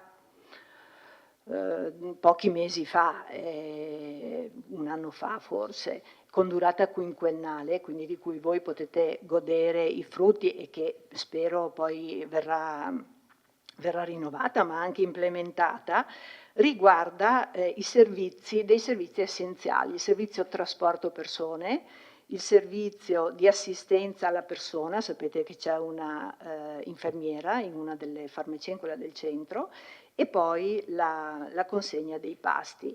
Mi sono ricercata, perché poi erano uscite anche sulla stampa alcuni dati, ma da marzo 20 a dicembre 23, quindi quando si è concluso il 4 anni, no, diciamo, circa di amministrazione, la farmacia, sì, la Vittorio Veneto Servizi ha consegnato, e penso che sia importante saperlo, loro hanno nella convenzione è stato scritto che c'è una persona dotata di un mezzo, che si vede, no? la macchinetta rossa con scritto Vittorio Veneto Servizi che gira, una persona che si dedica a questi servizi in convenzione con noi. Quindi parliamo di consegna di farmaci a domicilio, diciamolo perché magari non tutti i cittadini lo sanno, che è possibile richiedere questo servizio, 2514 consegne, quindi sono tanti viaggi. La stessa persona consegna pasti, ha consegnato quasi 3800 pasti, questo in convenzione proprio sono i pasti che fornisce direttamente i servizi sociali, non sono i pasti che vengono invece forniti agli anziani dal Piazzoni, è un'altra parrocchia, diciamo così, e poi c'è il servizio di accompagnamento alla persona, ci sono oltre 2000 accompagnamenti.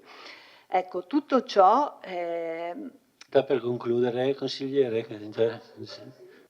Posso concludere? Concludo dicendo una cosa, che il prossimo passo che ci è stato presentato a chi c'era anche della minoranza, dall'amministratore unico, riguarda un servizio veramente di sostenibilità sociale, che è quello del deblistering, cioè della possibilità per le persone fragili di avere la consegna dei medicinali già deblisterati, cioè già contati, proprio per aiutarli. Ecco, io penso che bisogna veramente considerare, ora che siamo vicini al rinnovo, che voi dovrete rinnovare, insomma, il rappresentante, l'amministratore unico, consideriamo anche i progetti in essere prima di sconvolgere tutti i piani che penso siano di grandissimo valore per noi. Grazie. Grazie, vi invito a rispettare i tempi perché va bene, d'accordo. Vediamo se ci sono altre prenotazioni.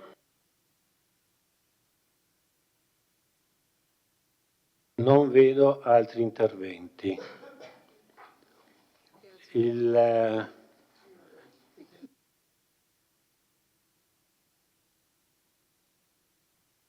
Prenoti pure, assessore.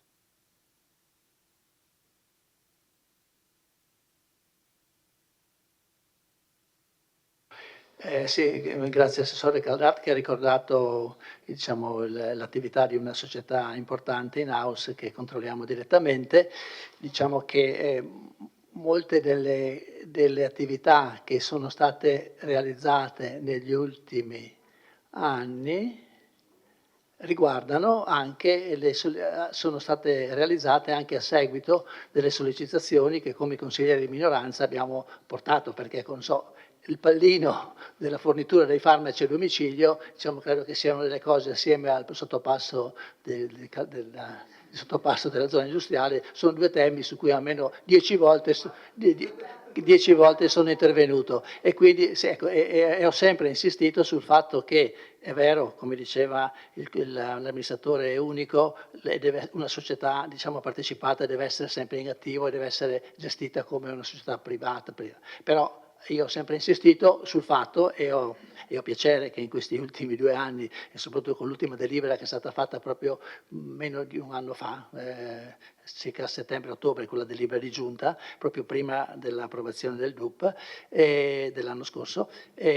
Sono contento che finalmente alcune attività della Vittorio Veneto Servizi siano state anche applicate a situazioni sociali su cui tante volte abbiamo sollecitato. Quindi è vero che è una società in house, è vero che deve essere perlomeno in pareggio, è anche vero che doveva, e finalmente lo fa, attivare tutta una serie di servizi che chiaramente le altre farmacie non sono in grado di fare, perché per loro la prima cosa più importante sono i profitti. Quindi sicuramente ne parleremo anche a breve, perché credo che dovrebbe essere anche fatto a breve il controllo analogo della Vittorio Veneto. Il controllo analogo della Vittorio Veneto Servizi bisogna portarlo presto, quindi prima della fine dell'anno porteremo anche questo documento e sarà l'occasione per approfondire l'attività che viene svolta da quella società.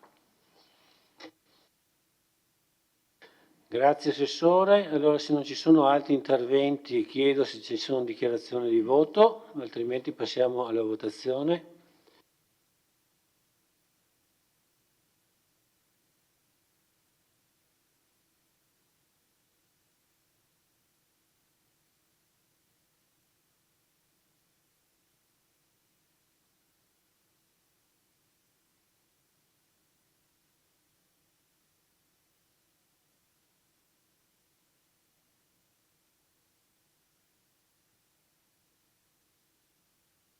Vediamo cos'è che non funziona. Eccoci, ci siamo, adesso si può votare.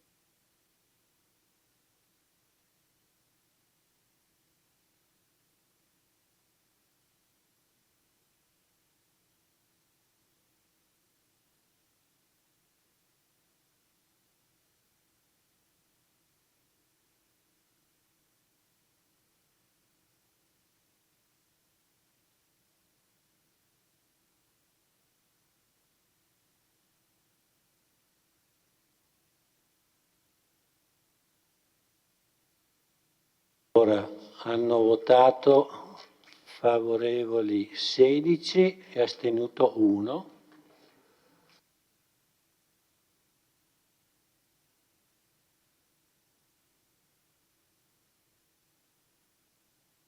Adesso votiamo l'immediata eseguibilità, prego.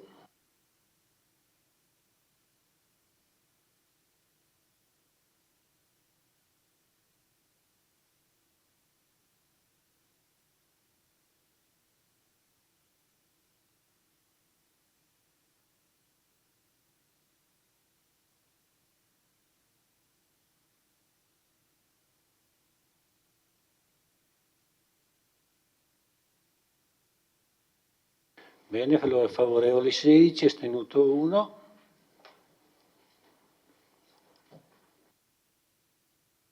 Documento approvato, passiamo al prossimo punto dell'ordine del giorno. Grazie. Allora,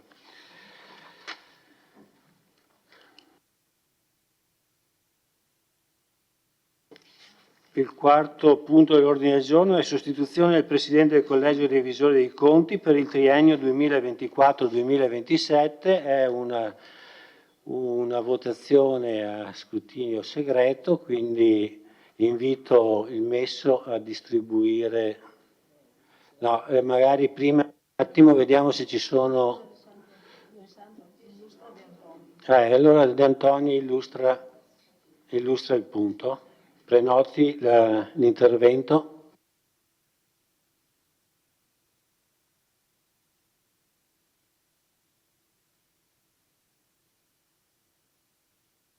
Ok, sì. Questa delibera è stata portata nel Consiglio Comunale del 16 settembre ed erano stati appunto era stato nominato il Collegio dei Revisori con alla Presidenza con votazione segreta, era stata indicata la dottoressa Andretta. Successivamente, cioè il giorno dopo, è arrivata la comunicazione della dottoressa con la quale ci comunicava di rinunciare all'incarico di Presidente del Collegio dei Revisori per incompatibilità ex articolo 236 del decreto legislativo 267, che precedentemente non era stata espressa, e questa incompatibilità è derivata da un'altra carica ricoperta presso una società partecipata da questo ente, una di quelle che ho letto prima, delle società che ho letto prima.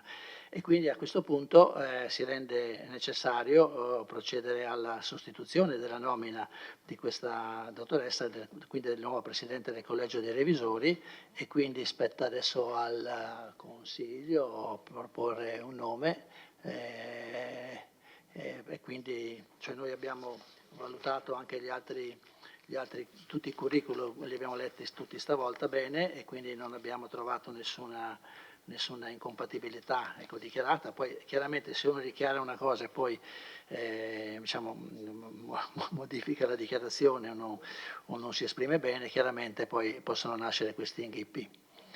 Quindi il Consiglio questa sera è invitato a procedere alla nuova nomina, quindi alla sostituzione della Presidente nominata nell'altro Consiglio che ha rinunciato all'incarico per incompatibilità.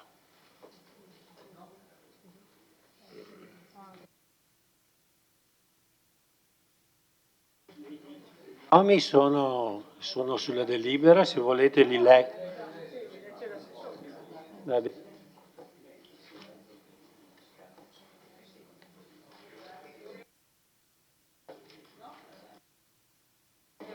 No, facciamo...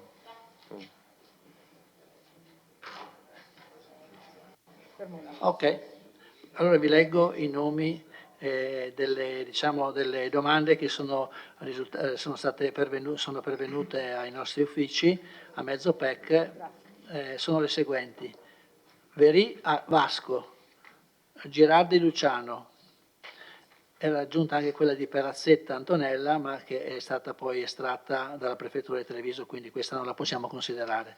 Saccardo Franco, Burlini Andrea, Venturato Massimo, Martorana Angelo, Bettiol Antonella, Parisotto Pamela, Zorzetto Gianni, e a questo punto Andretta aveva fatto la domanda ma rinuncia per incompatibilità, e Brum Gianluigi.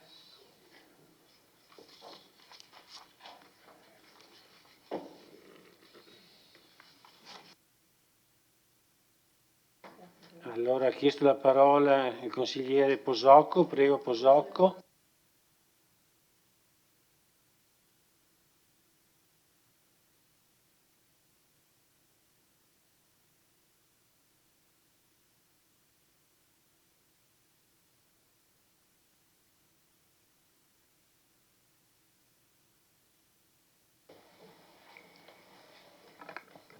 Grazie, intanto ribadisco il ringraziamento al precedente collegio dei revisori col dottor Genovese come presidente, ci ha aiutato in anni difficili e quindi da tutti noi un ringraziamento al precedente collegio dei revisori. Nel mio intervento precedente avevo detto, mi ero scusato, ho detto non ho letto i curriculum dei candidati. Sì, i curriculum, sì. Ma voi li avevate letti? Voi li avevate letti?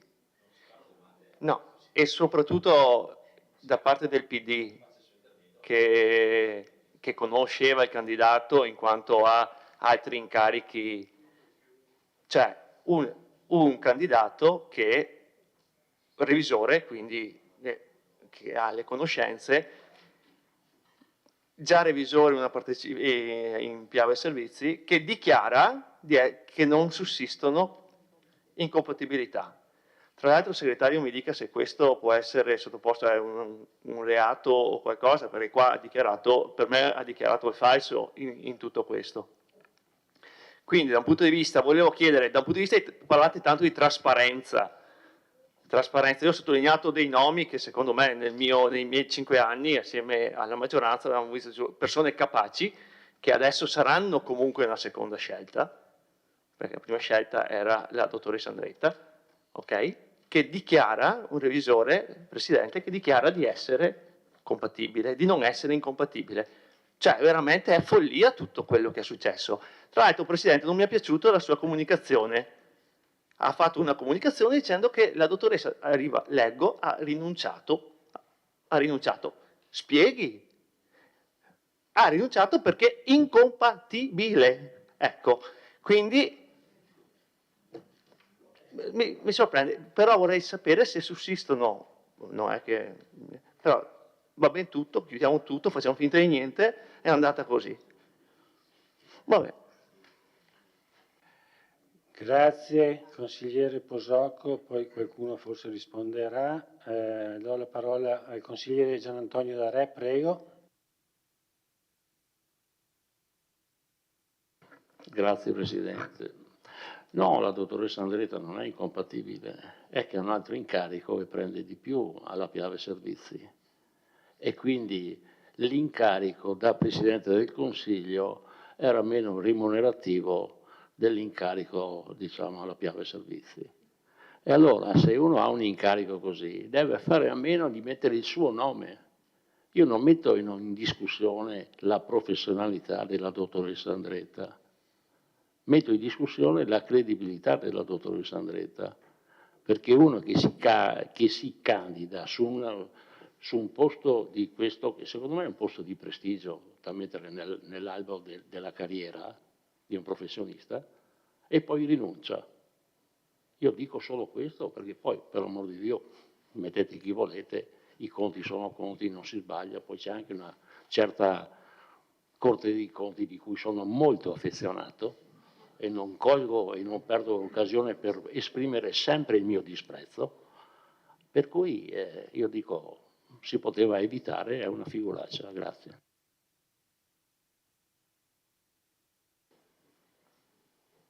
Prego, consigliere Carnellos, lei ha chiesto la parola, ne ha facoltà.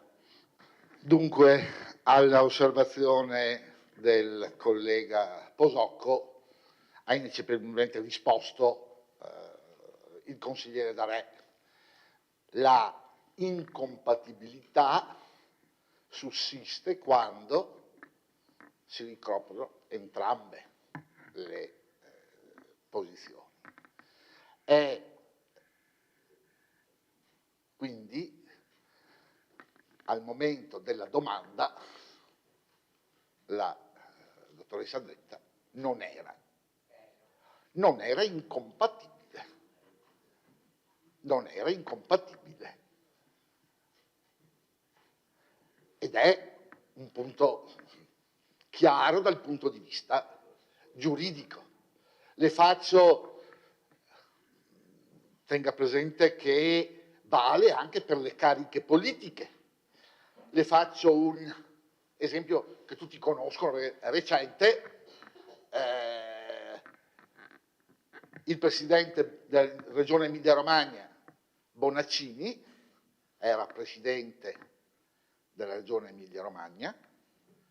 La posizione di europarlamentare è incompatibile con quella del presidente dell'Emilia-Romagna, ciò non gli ha impedito di presentarsi alle elezioni. L'incompatibilità è al momento in cui si deve optare ed effettivamente Bonaccini ha rinunciato alla presidenza della regione Emilia-Romagna e il giorno dopo ha accettato la carica di europarlamentare.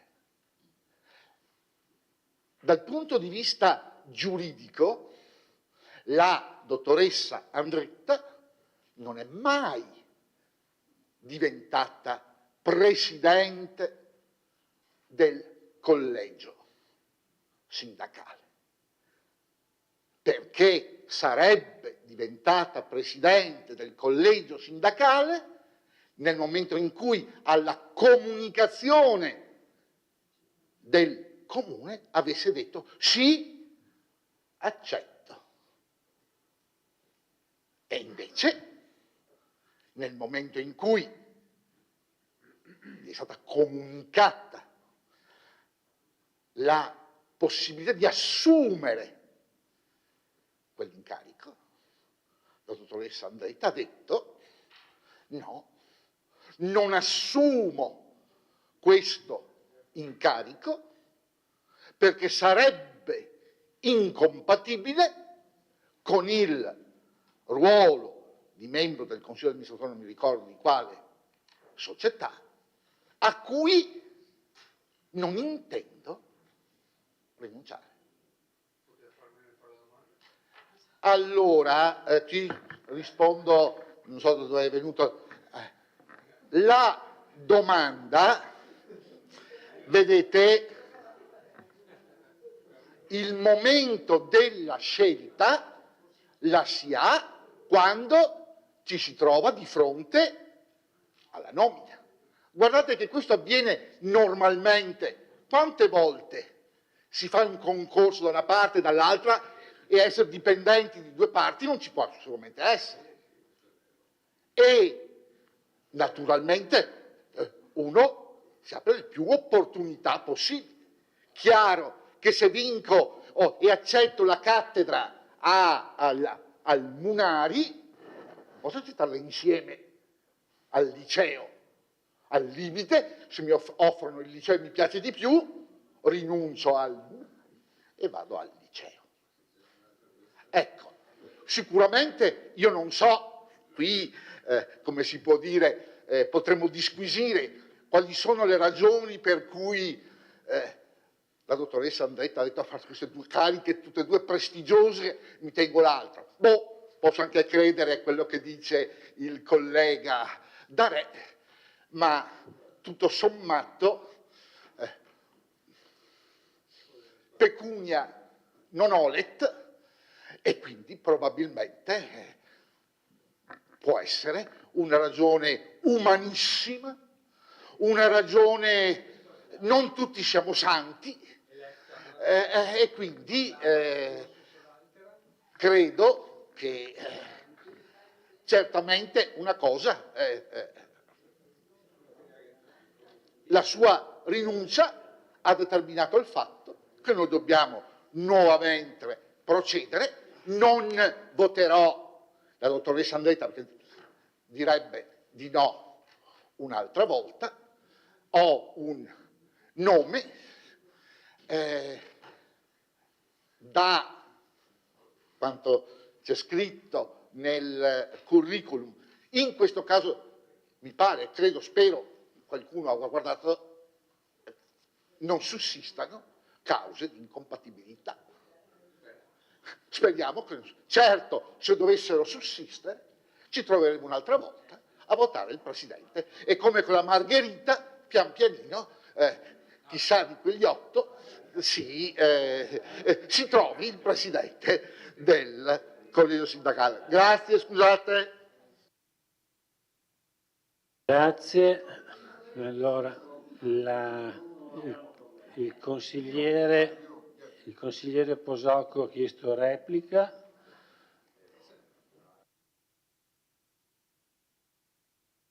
Sì, mi piace il consigliere Carnelaus perché cerca di, diciamo, difendere una situazione che è veramente dell'imbarazzante.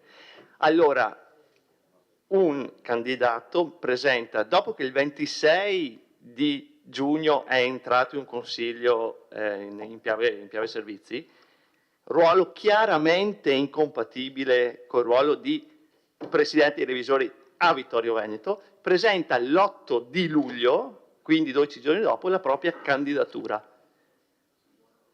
sapendo magari che stava meglio di là e poi avrebbe rinunciato di qua, ma soprattutto voi che l'avete votata facendole fare sta figuraccia. Quindi la figuraccia dell'Andretta, ma anche la vostra, sottoponendo una persona con gran curriculum magari a questa figuraccia. Quindi non so se vi siete accorti, non so se magari all'interno del vostro partito uno può avere 25.000 cariche, non si ricorda neanche più quante cariche ha a questo punto e quindi una vale l'altra, non lo so. Fatto sta, la cosa più importante, che la persona che verrà votata stasera sarà la seconda scelta, non sarà la prima scelta. E questo è ancora più grave di tutto.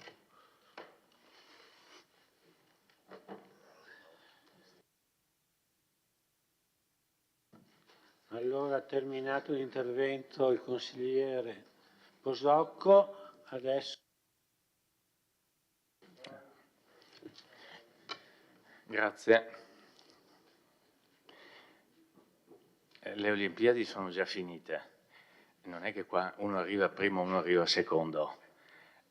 Quando ci sono curricula, come in questo caso, molto prestigiosi, non è che ci sia uno prima o uno dopo, c'è una scelta da fare all'interno di un gruppo di professioniste e professionisti di notevole livello. Io capisco perché è una cosa che obiettivamente mi stuzzica la polemica, e quindi capisco anche l'atteggiamento del consigliere Posocco, il quale subito ha detto: è un reato questo, incompatibilità. Era responsabile dei servizi dell'avvocatura per 5 anni, giusto? Non aveva lei la responsabilità di quell'ufficio, e che mi faccia uno scivolone del genere, francamente, lo metto come polemica politica, perché quanto a competenza lei sa benissimo che quello che stava dicendo non stava né in cielo né in terra. Il primo esame di giurisprudenza sarebbe stato cassato subito. Quindi, finita la polemica, diciamo, c'erano diverse persone che erano tutte ugualmente professionalmente pronte e preparate, e c'è stata una votazione, a seguito della quale c'è stata una mancata accettazione, e questa sera, senza grossi problemi, perché sennò non saremmo qui, si voterà un'altra volta, contando che la persona votata accetti la carica. Grazie.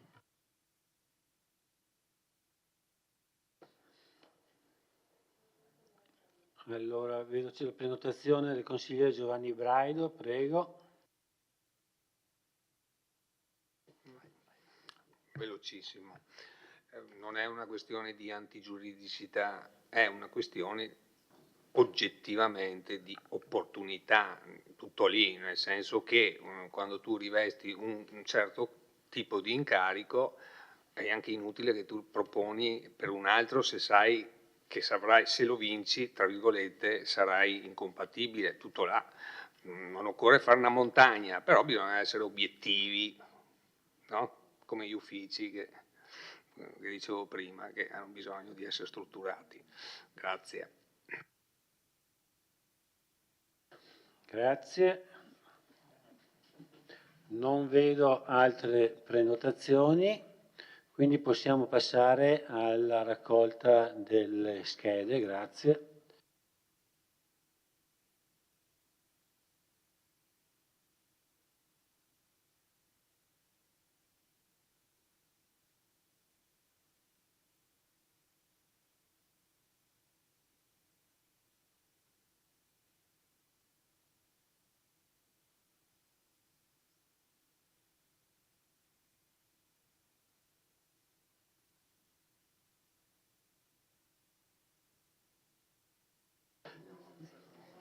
Allora i signori scrutatori, per cortesia, se passano lo spoglio delle schede.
Allora, sì, no, adesso c'è ancora una votazione, bisogna votare. Allora, sono stati votati Bettiol 11 voti, Bruno 1 voto, 1 nulla e 4 bianche, e quindi per 17 votanti.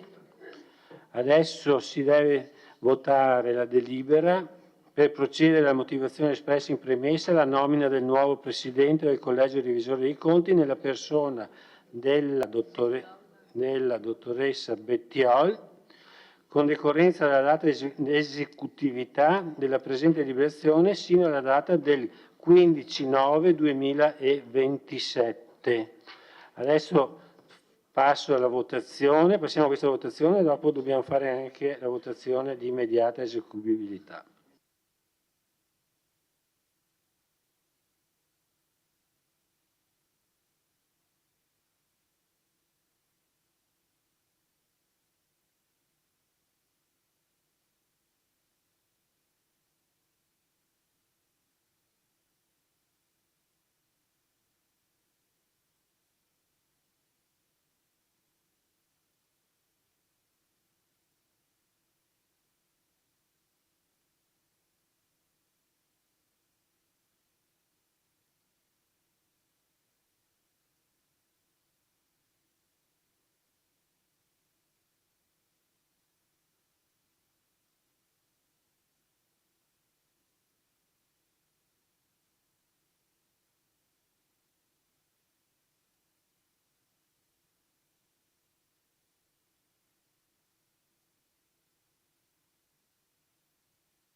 Prego, votate.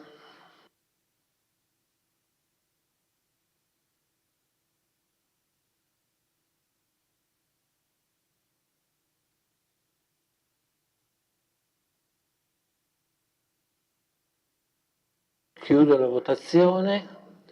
12 favorevoli, 1 contrario e 4 astenuti.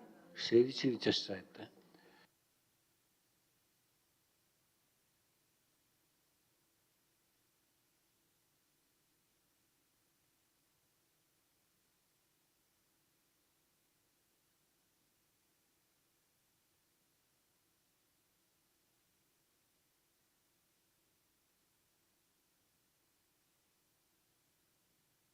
Adesso votiamo l'immediata esecuibilità.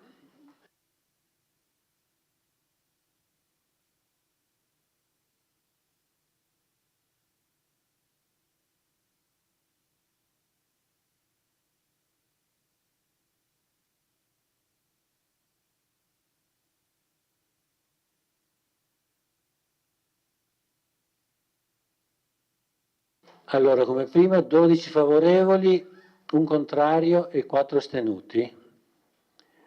Allora, la votazione è chiusa, favorevole, anche il Consiglio Comunale è finito, vi ringrazio e appuntamento al prossimo Consiglio. Grazie a tutti, buonasera.